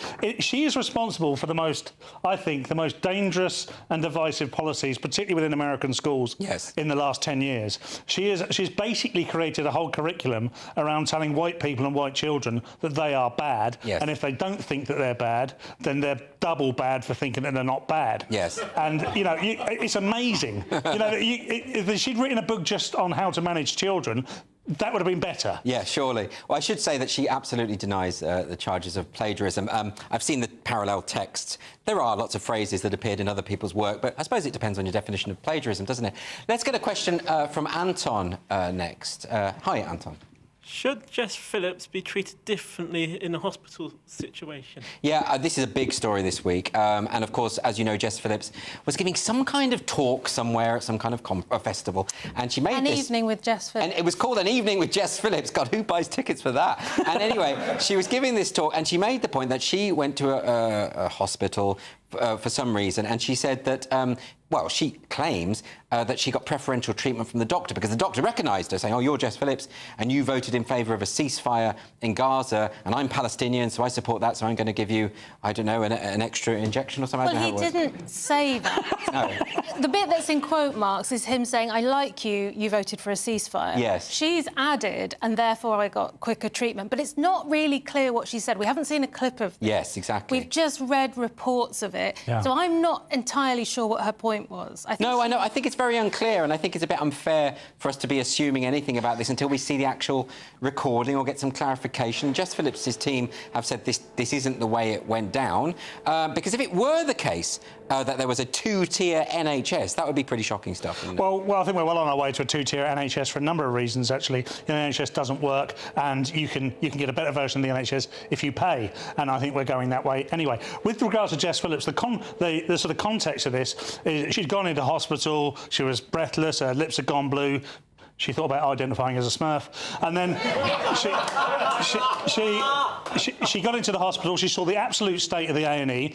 So far on board, but from what we can tell, anecdotally from what we've been told from this evening with Jess Phillips, oh my God. That she said that she quite clearly got privileged treatment because of who she was, which that's possible, but also because of the way she voted on the Gaza ceasefire, because it was a Palestinian doctor, with the Palestinian doctor being quoted as saying, I like you because of the way you voted. So for me, let's just say for argument's sake, a lot of that's true. I think it's really insightful. A, she feels comfortable within that environment to talk openly and say those things, and B, because it does sound a bit like a humble brag. I'm an MP, I can have this. I voted this way, I can have that. And then she's supposed to go back out and talk to the wider public because Labour are now our government, and for us to buy into her ideas. Well, we don't know. Let's just be fair to Jess Phillips. She might be being misrepresented here. Maybe it's just one of those situations where, when you're in these sorts of Q&As, you're just being a bit honest and just, you're just speaking a bit too freely. Maybe she misspoke. Who knows? We don't know, do we? I don't know. I think she was trying to say the NHS is in a state. Lucky me, I got through. Right, I see. I think that's the point. Yeah, it was clumsy. To be revealed. She just didn't think about. I mean, it's so open to interpretation. Yeah. It has caused a real storm, but maybe we should all of us just back off a bit and wait until the facts come out.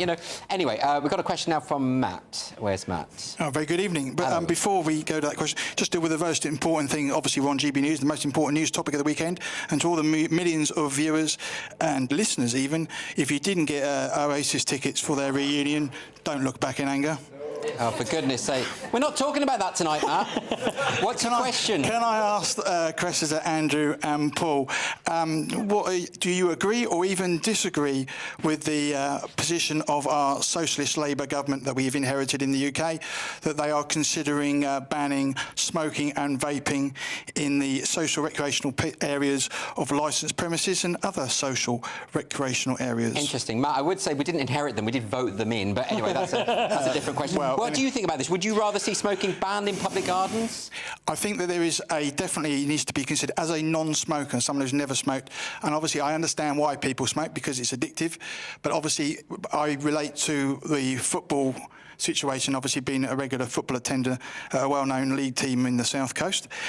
We were not allowed to smoke or vape in a football ground since, sadly, the Bradford fire Odsal many years ago. And obviously that benefits everybody. So surely isn't there a social benefit for everybody that smoking, apart from in your own home, in your own garden, smoking should be illegal? OK, well, let me put that to Cressida, because that's an interesting argument. Obviously there's passive smoking, there's the potential that, not everyone chooses to be around smokers. Do you buy that? No, I don't. I mean, we could we could go around giving out all sorts of prescriptions for people, couldn't we? It's for your own good. You've got to go jogging at 6 a.m. every day. I think, you know, the first smoking ban, we got used to that indoors, maybe, OK, fair enough. But this one, no, and it's going to have a huge detrimental effect on pubs and, more importantly, people getting together at nightclubs in the smoking area. Yeah, there's a whole industry as well. What are they called where the people sit outside with those big sort of elaborate, ornate shisha things? What are they called? Yeah, shisha. Yeah. They would be entirely banned. They would be banned. They would be banned. So that's a whole industry that is really being affected there. What do you think about this, Paul? Are you a smoker? I'm not a smoker. I have smoked in the past. Matt, unfortunately, supports Portsmouth just like me. And I'm just going to have to agree with the first Portsmouth fan that's ever come on here. Yes. I don't agree. I mean, I understand Bradford happened in '86. That stand burnt down, killed people because it was a wooden stand. Yes. That is not the same as smoking in a garden. And also, because we were having this kind of debate during the break, for me, it's much less about, you know, the safety aspects of it and the burden on the NHS. It's about freedom of choice. You know, we have people do smoke. 80,000 people per year die through smoking. That's only 0.1% of our population. It's not a huge issue, I don't think. However, it's a freedom of choice, and I don't it's not like the people idea. don't know about the risks. People No, exactly. Do, you know. They all choose to. I mean, it's written all over the packages, and some people enjoy doing it. And the idea that they might go into a pub garden and just light up a rollie with a beer, to me, seems perfectly reasonable. But it wasn't just Keir Starmer, of course. You know, before this, Rishi Sunak was trying to introduce this thing where younger people wouldn't be able to buy cigarettes. If you were born after a particular year, you wouldn't be able to smoke. I mean, should we not just get back to the point of saying, you know the risks, we've told you the risks, you get to decide what you do with your body? I mean, there's lots of nuance, isn't there? Because obviously we don't say, heroin, help yourself. You know, there are points Depends where you live. Well, that's a very good point, Andrew, very good. Yes. But in this case, there's a huge amount of money that the government collects from smoking. And already there's concerns that a lot of smoking is done through criminal activity anyway. You can buy cigarettes where you don't pay any tax.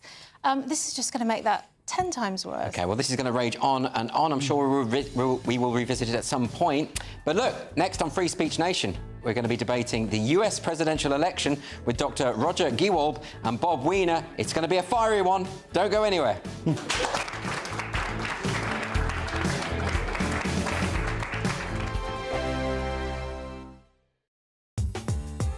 I'm Christopher Hope. From pop stars to politicians, I'll interview anybody in a pub who's got a political opinion. Join me every Friday on Spotify, Apple Podcasts, YouTube or gbnews.com, or wherever you get your podcasts.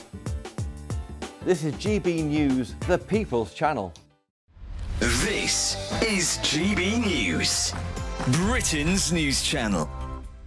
The Labour government wants to introduce a legal right not to be bothered so that staff can ignore bosses' emails and texts and calls outside of normal office hours, including holidays. It's all part of Labour's election pledge to give everybody a right to switch off for the first time ever. Mutaz, do you ever turn your phone off? I don't. If you want to work in a high-functioning job that pays well in the end, you have to keep your phone off. The workplace is competitive.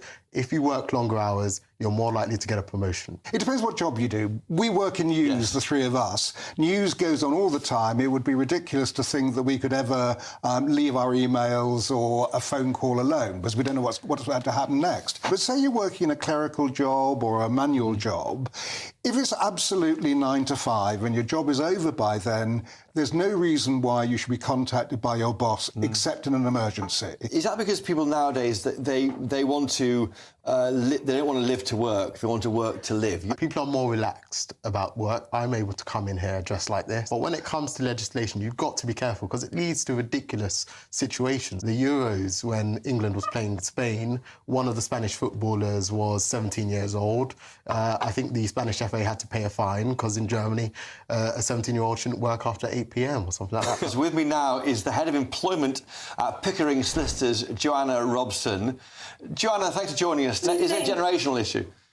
Yes, I think there is a generational issue. I think younger people, they generally want to make a really good impression. So sometimes you find the younger workforce are the ones that actually want to really put their mark out there and they really want to work longer hours.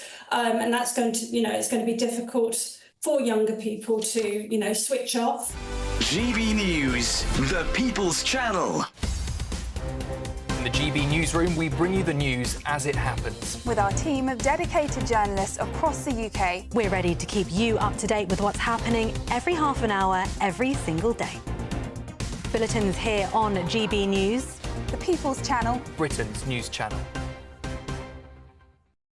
Join me, Neil Oliver, every Sunday night at 6 p.m. on GB News. And if an hour is not nearly enough for you, go to gbnews.com for special extended episodes online every Friday at 9 p.m, where we can truly get into the nitty-gritty of what's going on. GB News, Britain's news channel.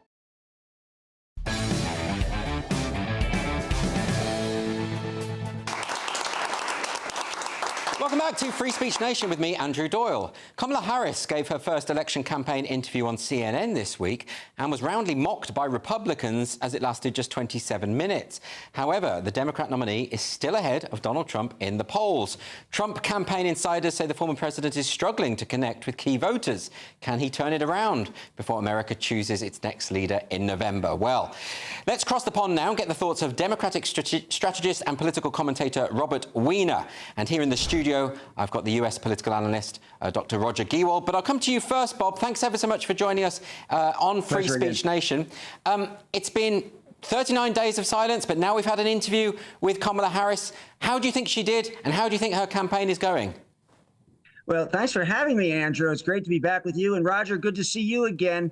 I don't know if we'll have us smiling or snarling and throwing names again, but it's always fun to be with you. And audience, hello again. And thanks, Andrew, to your producers who do such a magnificent job. No worries. We'll keep the snarling to a minimum, I promise. Okay.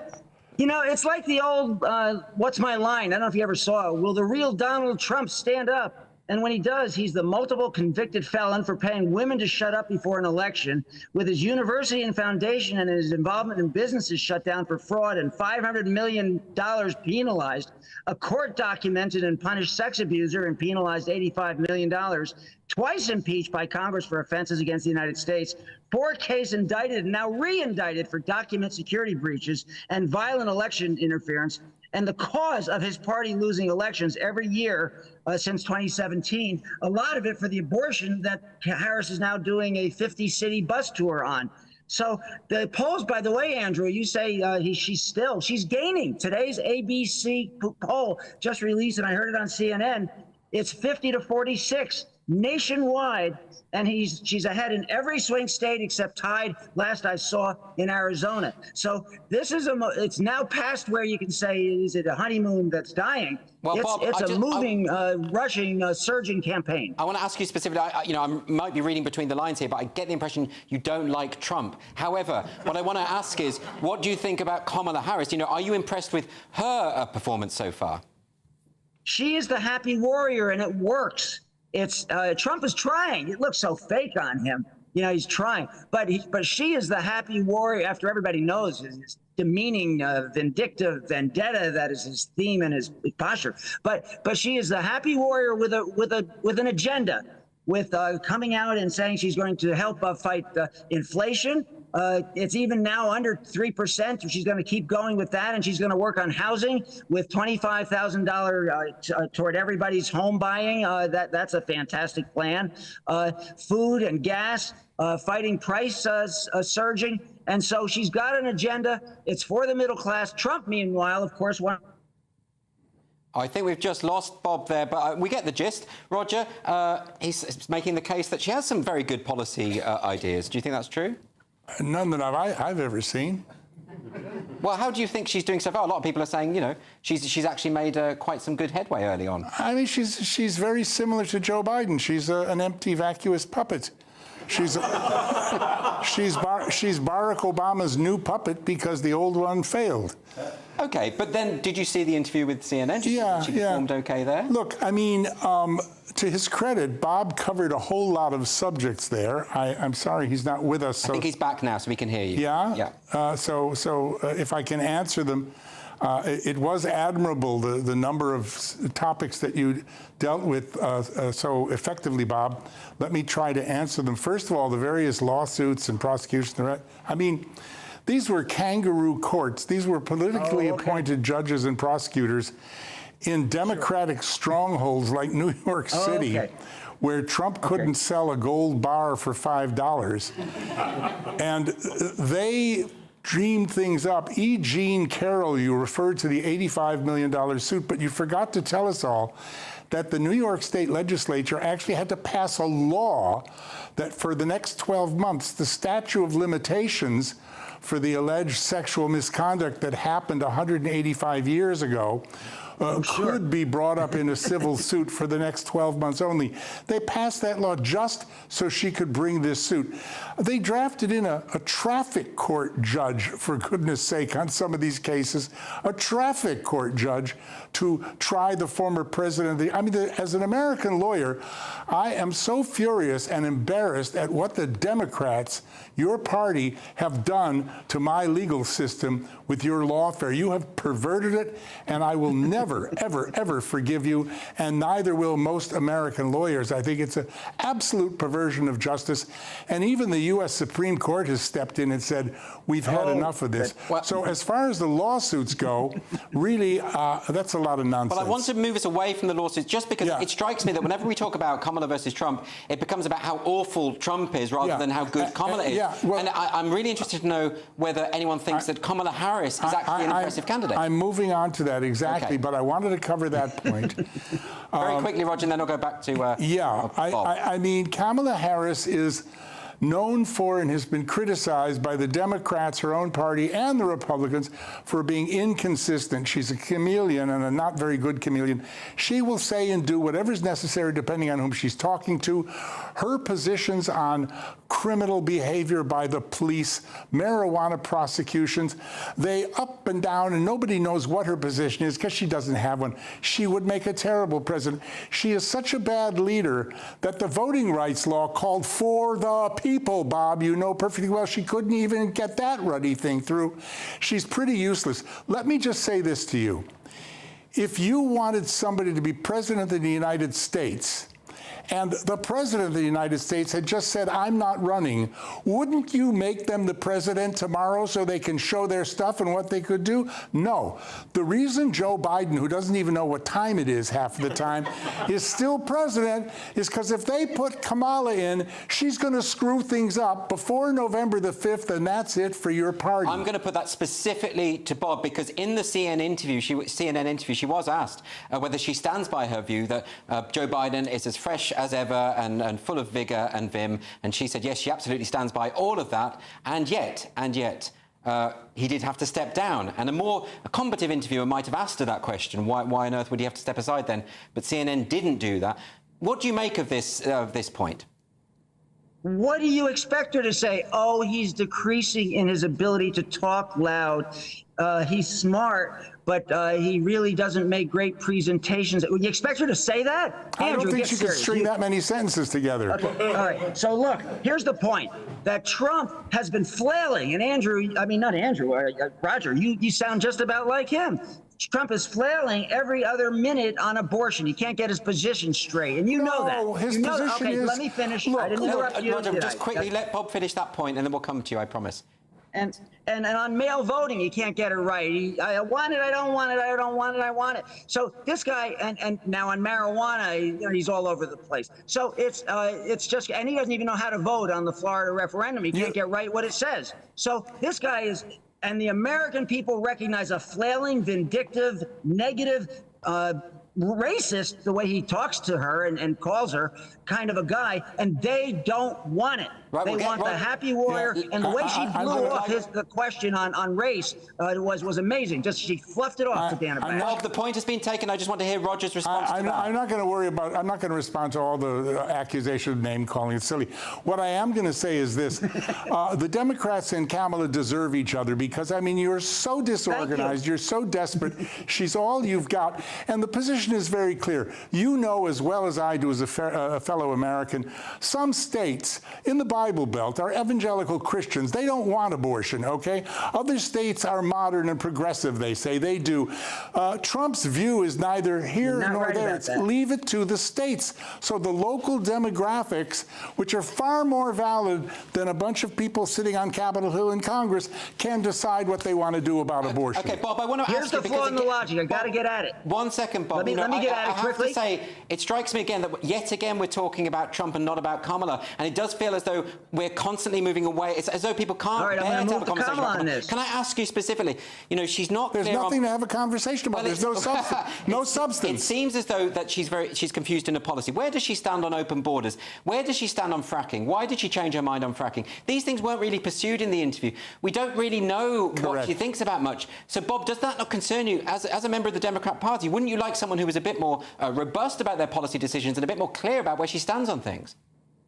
Democratic Party, by the way, it's a little bit annoying when people get that wrong because the Republicans try to make it sound more harsh by calling it Democrat Party.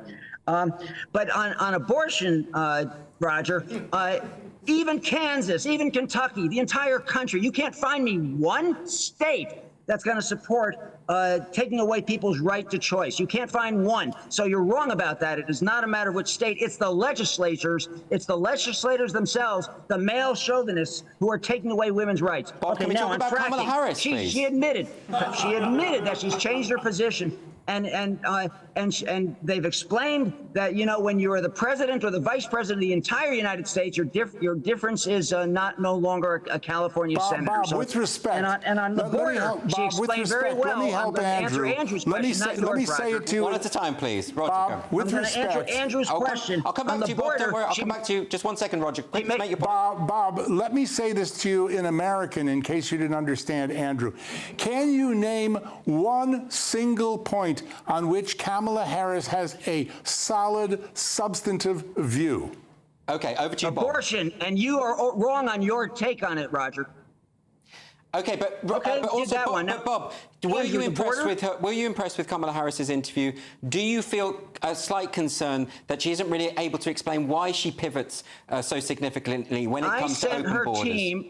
I sent her team that she blew the first questions, taking 2 minutes to spiral around to the answer, where she finally got to lowering prices and housing and gas and food prices, and getting a peace and a truce in Gaza. She should have gotten right to the point. And it was a little bit like Roger says, I'm giving you an honest answer. It was a little bit like Roger Mudd's interview of Kennedy, where he didn't answer the question right away of why are you running? But she got better and better and better in the interview. OK, Roger, well, you know, a lot of people are saying that Kamala has been rather impressive, that her speech at the DNC was very impressive as well. I was there.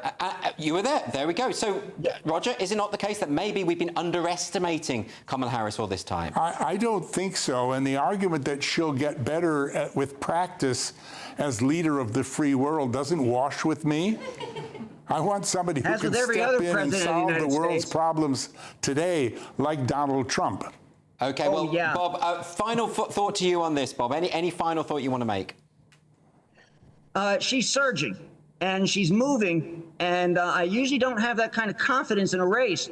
But when she says the same old, I think she blows him off. That's much like Reagan. There you go again.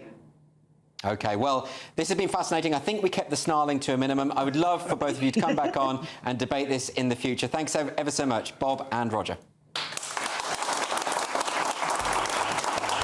And next on Free Speech Nation, I'm going to be interviewing a Labour commentator on the party's reported plan to reverse limits on the police recording non-crime hate incidents. Don't go anywhere.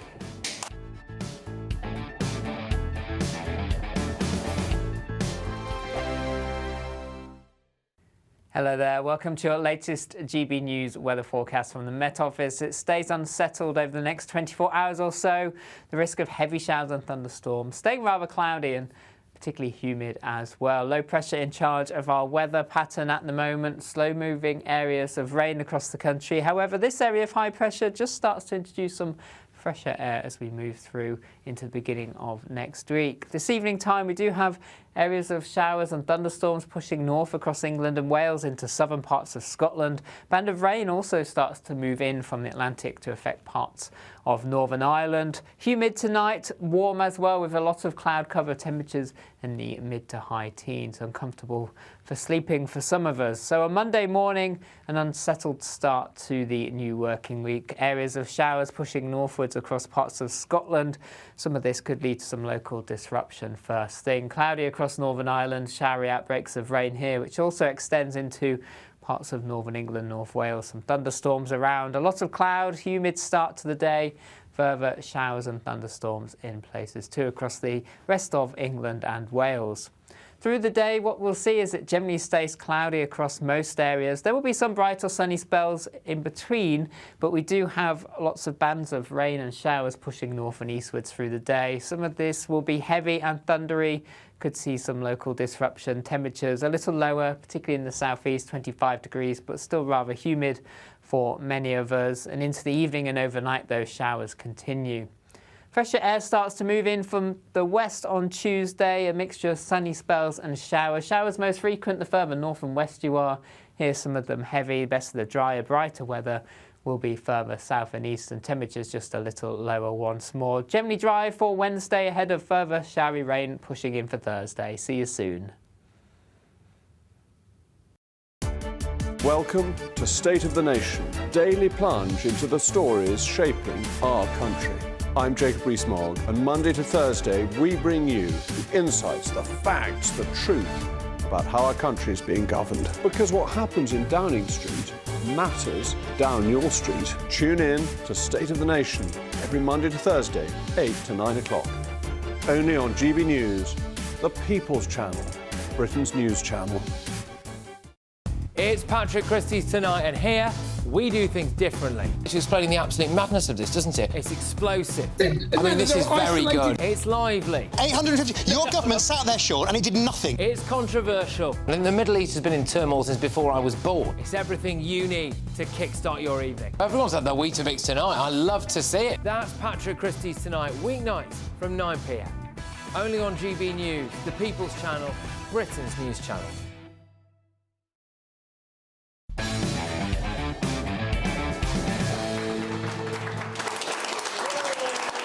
Welcome back to Free Speech Nation with me, Andrew Doyle.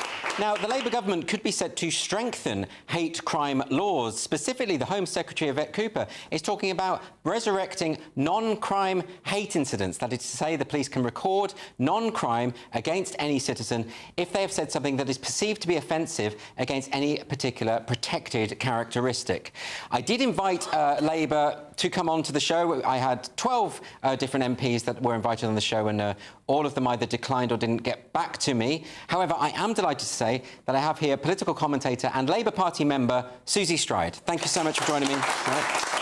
I want to ask you about that, though, Susie. First and foremost, you know, this is a very controversial idea that Yvette Cooper is pushing through, bringing back non-crime hate incidents for the police to record.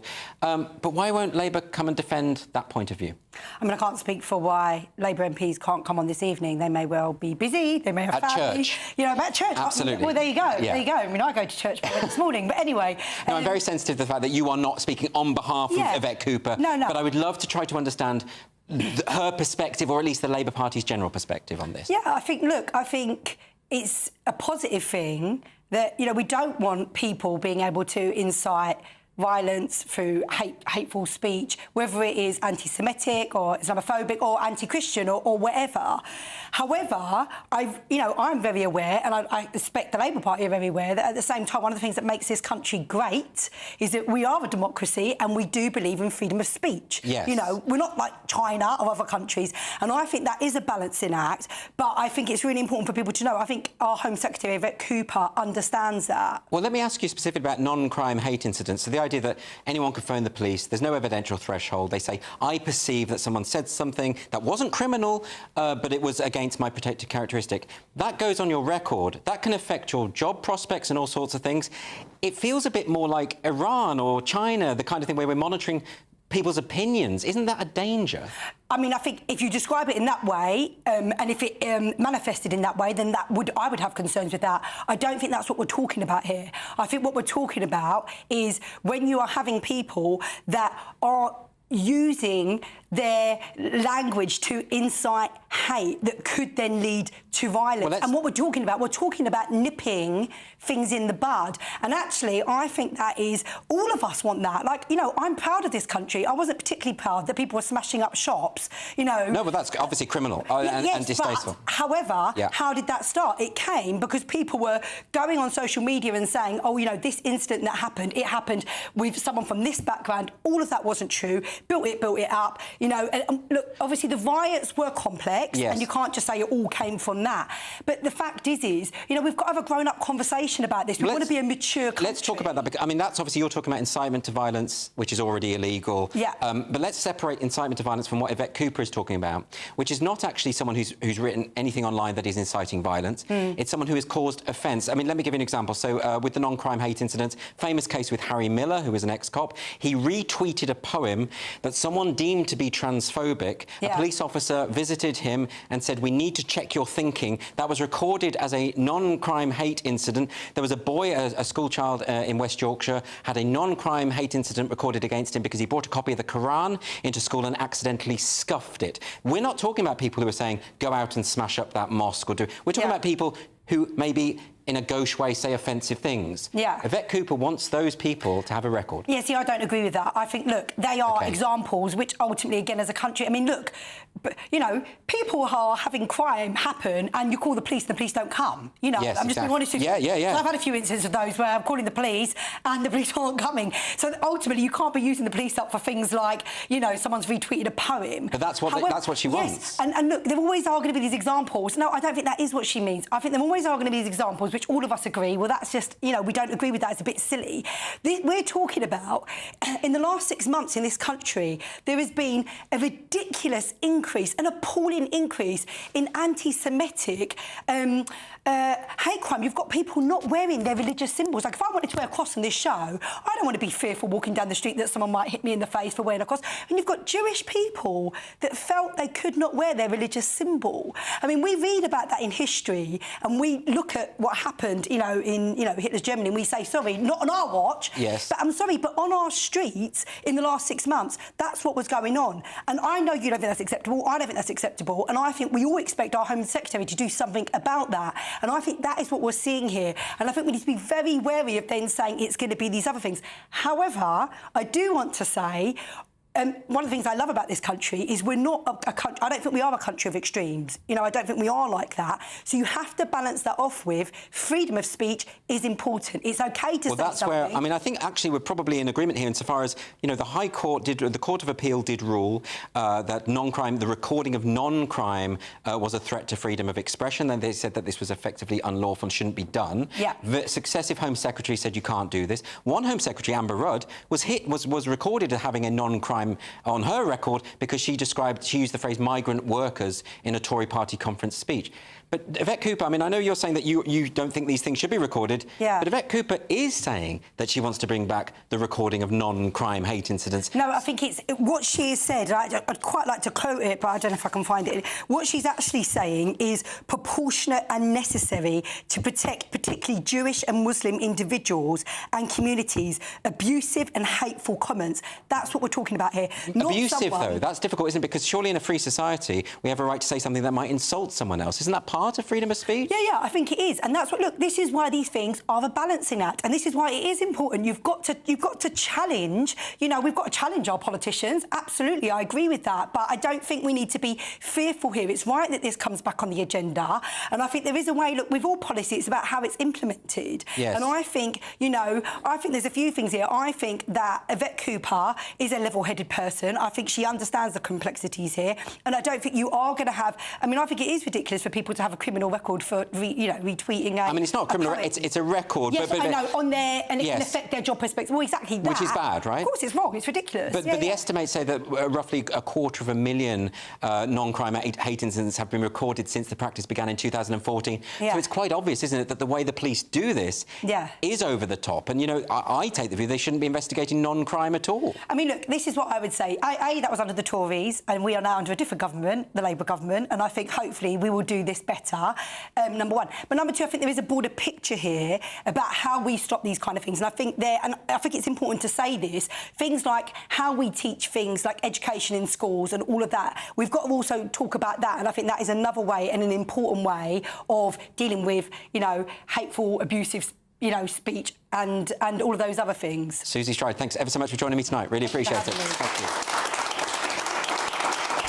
And next on Free Speech Nation, it'll be this week's social sensation, so please don't go anywhere.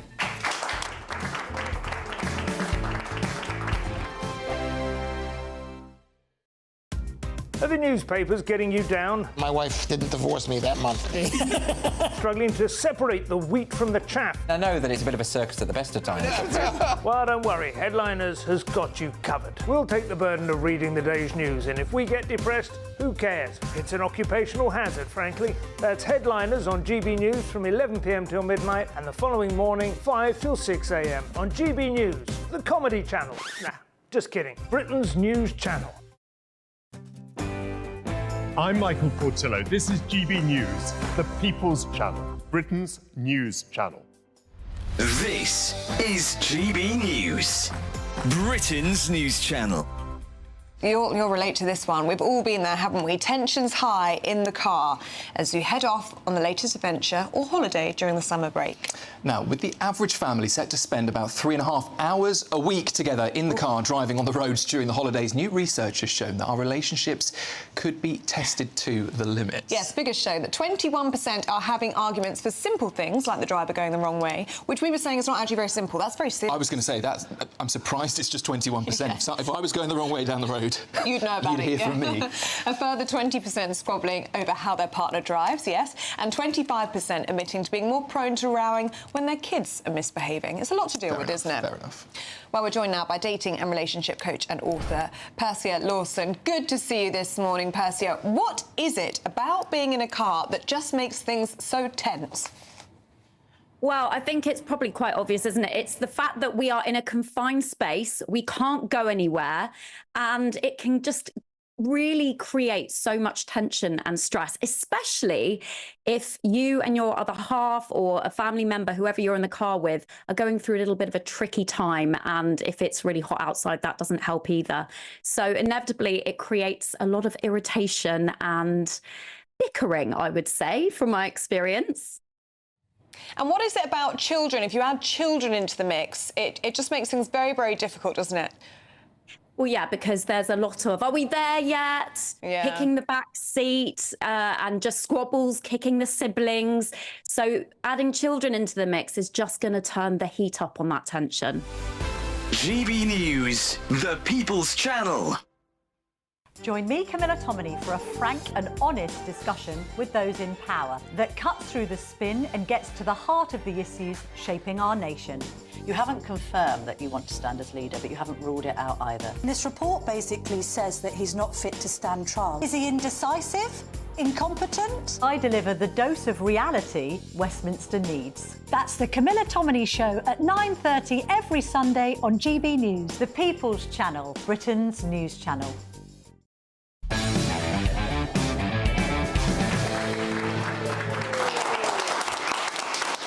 Welcome back to Free Speech Nation. It's time for Social Sensations. That's the part of the show where we look at what's been going viral this week on social media. And first up, we've got this video. You're with a black kid, dresses like a writer. Does he know anything? You are racist. OK, I'm not quite sure what that's about, Paul. I think it's trying to teach people to be woke, I suppose. Yeah, and less racist. But by the way, I'm white. Yeah. I can't be not racist. As Robin DiAngelo makes clear. Yeah, I'm born racist. Yes. So maybe if you played that computer game, you would be healed. I didn't understand any of that. No. But then it's not really we're not the demographic, are we? For computer games. For computer games, no. No. I haven't seen that before. I don't know what I was watching. No. Probably just as well, really. But we have got another one now. This, of course, has been going viral all week. I think it speaks for itself.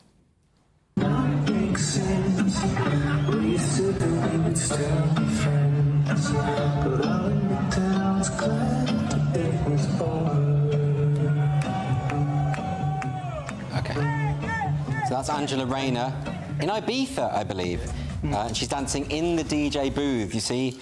If you've got contacts, you get that sort of access. I don't see why anyone cares about it. So what? She's dancing, she's having a good time. Why shouldn't politicians be human beings? It feels controlled and released to the point. It's like, oh, I'm on holiday, don't film me. But obviously, it's going to end up on the internet. It's to appeal to the kids, isn't it? Do you think that's what it is? I don't. Do you think it's that cynical, do you? It doesn't look like she was saying, can you delete that, please? She's obviously very happy about it being out there. Well, you know, she's a lovely mover. What do you think, Paul? If she's a good mover or not. Yeah. I'm not commenting. I have absolutely no issue with it whatsoever. I've tried all week. I've tried to muster up some dislike for this. Yeah, some people are getting very angry about it. And I've seen it. People I tend to agree with. I've seen them get quite irate about it, but I don't care. No, good. Me either.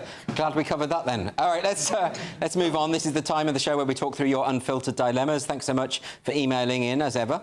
Our first dilemma has come in from Lewis. Not Lewis Schaefer, I hope. I'm sure it isn't. He says, the Marks & Spencer 3 for £8 deli deal has ruined me. It could be Lewis Schaefer. I now have a crippling addiction to Rolitos, particularly the chorizo and chili cheddar ones, and the serrano ham and manchego ones. What do I do? I don't know what any of that means.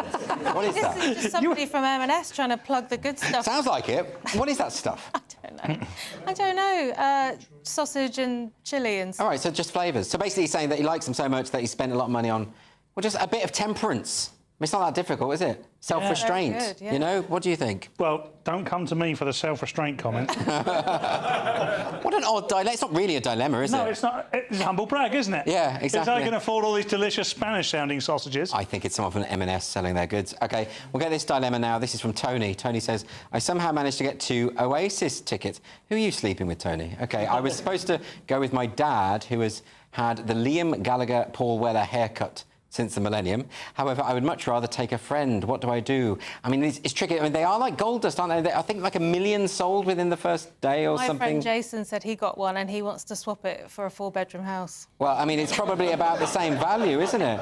Yeah. You know, are you a fan of Oasis? Yeah. I mean, I do fit the mould, don't I?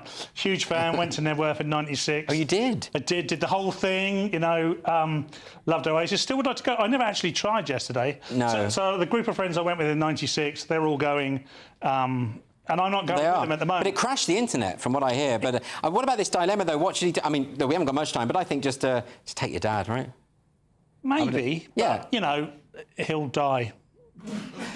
On that lovely note, I'm never inviting Paul Cox again.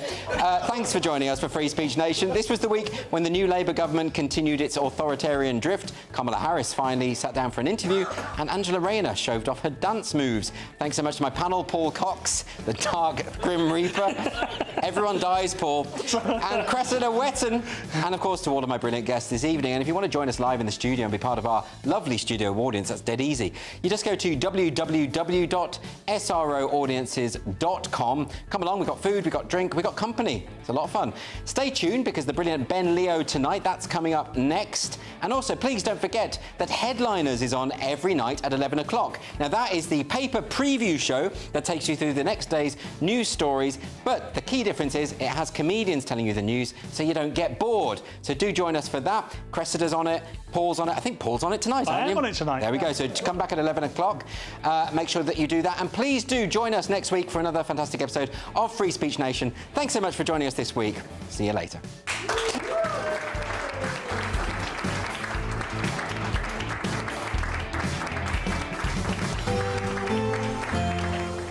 That warm feeling inside from Boxed Boilers, sponsors of weather on GB News. Hello there, welcome to your latest GB News weather forecast from the Met Office. It stays unsettled over the next 24 hours or so. The risk of heavy showers and thunderstorms staying rather cloudy and particularly humid as well. Low pressure in charge of our weather pattern at the moment. Slow moving areas of rain across the country. However, this area of high pressure just starts to introduce some fresher air as we move through into the beginning of next week. This evening time we do have areas of showers and thunderstorms pushing north across England and Wales into southern parts of Scotland. Band of rain also starts to move in from the Atlantic to affect parts of Northern Ireland. Humid tonight, warm as well with a lot of cloud cover, temperatures in the mid to high teens. Uncomfortable for sleeping for some of us. So on Monday morning, an unsettled start to the new working week. Areas of showers pushing northwards across parts of Scotland. Some of this could lead to some local disruption first thing. Cloudy across Northern Ireland, showery outbreaks of rain here, which also extends into parts of northern England, North Wales. Some thunderstorms around. A lot of cloud, humid start to the day. Further showers and thunderstorms in places too across the rest of England and Wales.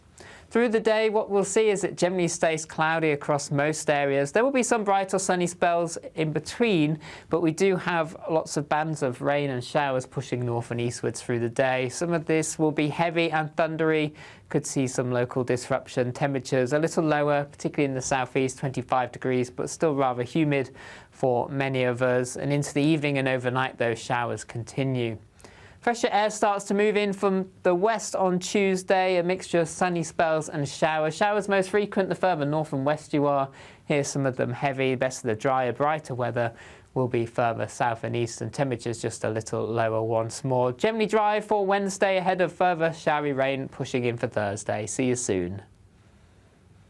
Looks like things are heating up. Boxed boilers, sponsors of weather on GB News.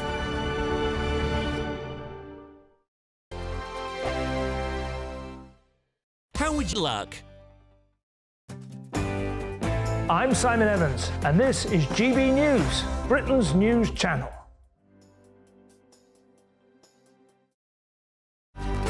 Good afternoon, Britain. Your lunchtime update on the stories that matter across the UK. From breaking news and insightful analysis, inspiring stories and lively debates. You're comparing yourself to a former Prime Minister. Which is it? Stay informed, stay updated, stay entertained. I just don't know how anyone would not want to be there. Every weekday from midday. We are Good Afternoon Britain, only on GB News. Britain's news channel. I'm Isabel Webster. Thanks for joining us on GB News, Britain's news channel.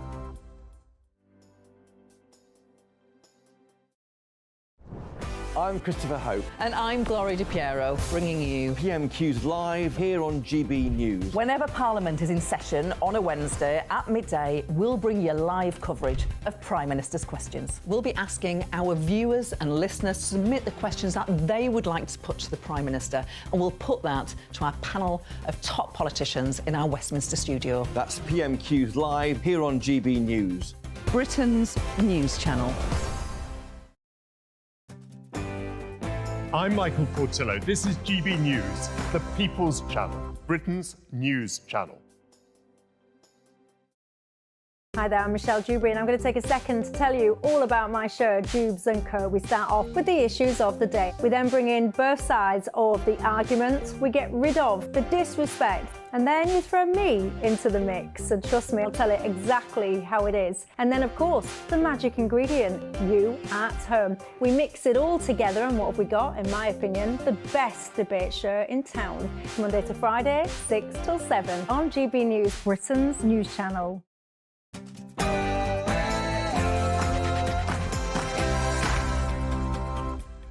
It's 9 p.m. I'm Ben Leo. Tonight. How am I far right? Because of some of the stuff that you're sharing. Like what? Give me an example. You're talking about boats. You're talking about asylum seekers. Britain muzzled and shackled. Does it feel like we're soon not going to be able to talk about the small boats crisis at all? Oil trade that sits beneath irregular migration across Europe.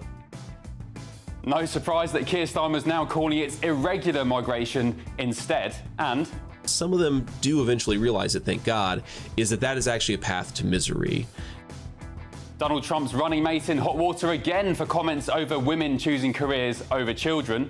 Also, militant teaching unions demand schools stop testing children on their times tables and grammar. No wonder record numbers of parents are taking their kids out of class. And Prince Harry plots his return from exile with a plan to come home to the royal fold. But would you welcome him back? I'm joined tonight by political commentator Chloe Dobbs, former LBC political editor Theo Usherwood, and former Labour special advisor Paul Richards. And what do you reckon's up with this lady? No such thing as the free press anymore.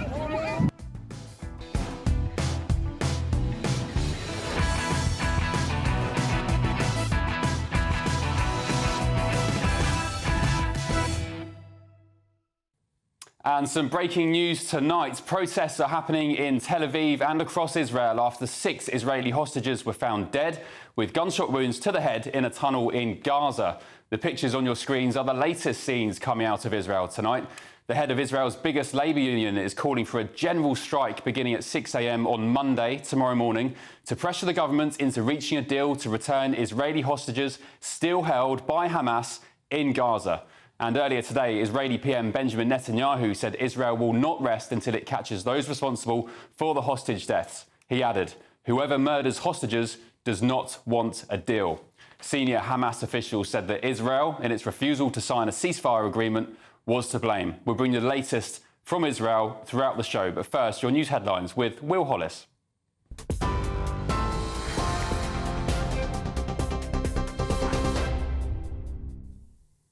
Thanks, Ben. Good evening. It's 9 o'clock. I'm Will Hollis in the GB newsroom.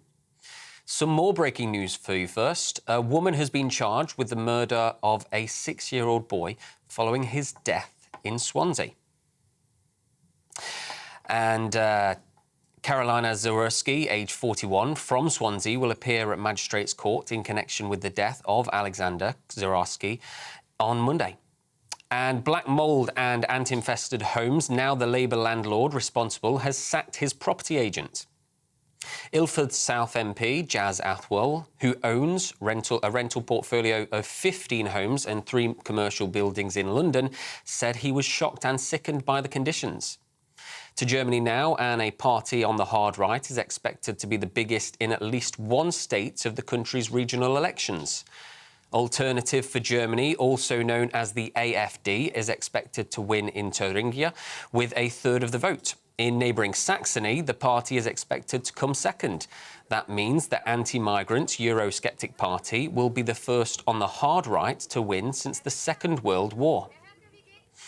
Sir Keir Starmer has joined world leaders condemning what he's described as the horrific and senseless killing of 6 hostages in Gaza. Meanwhile, the Israeli Prime Minister insists he won't rest until those responsible are caught. The leader of the SNP has been speaking on the final day of its conference in Edinburgh. The keynote speech by Scotland's First Minister, John Swinney, who took over from the party's former leader Humza Yousaf in May, highlighted getting a ceasefire in Gaza as a priority.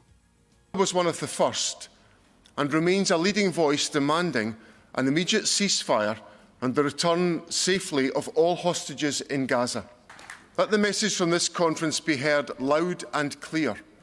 The killing of innocent men, women and children must end, and it must end now.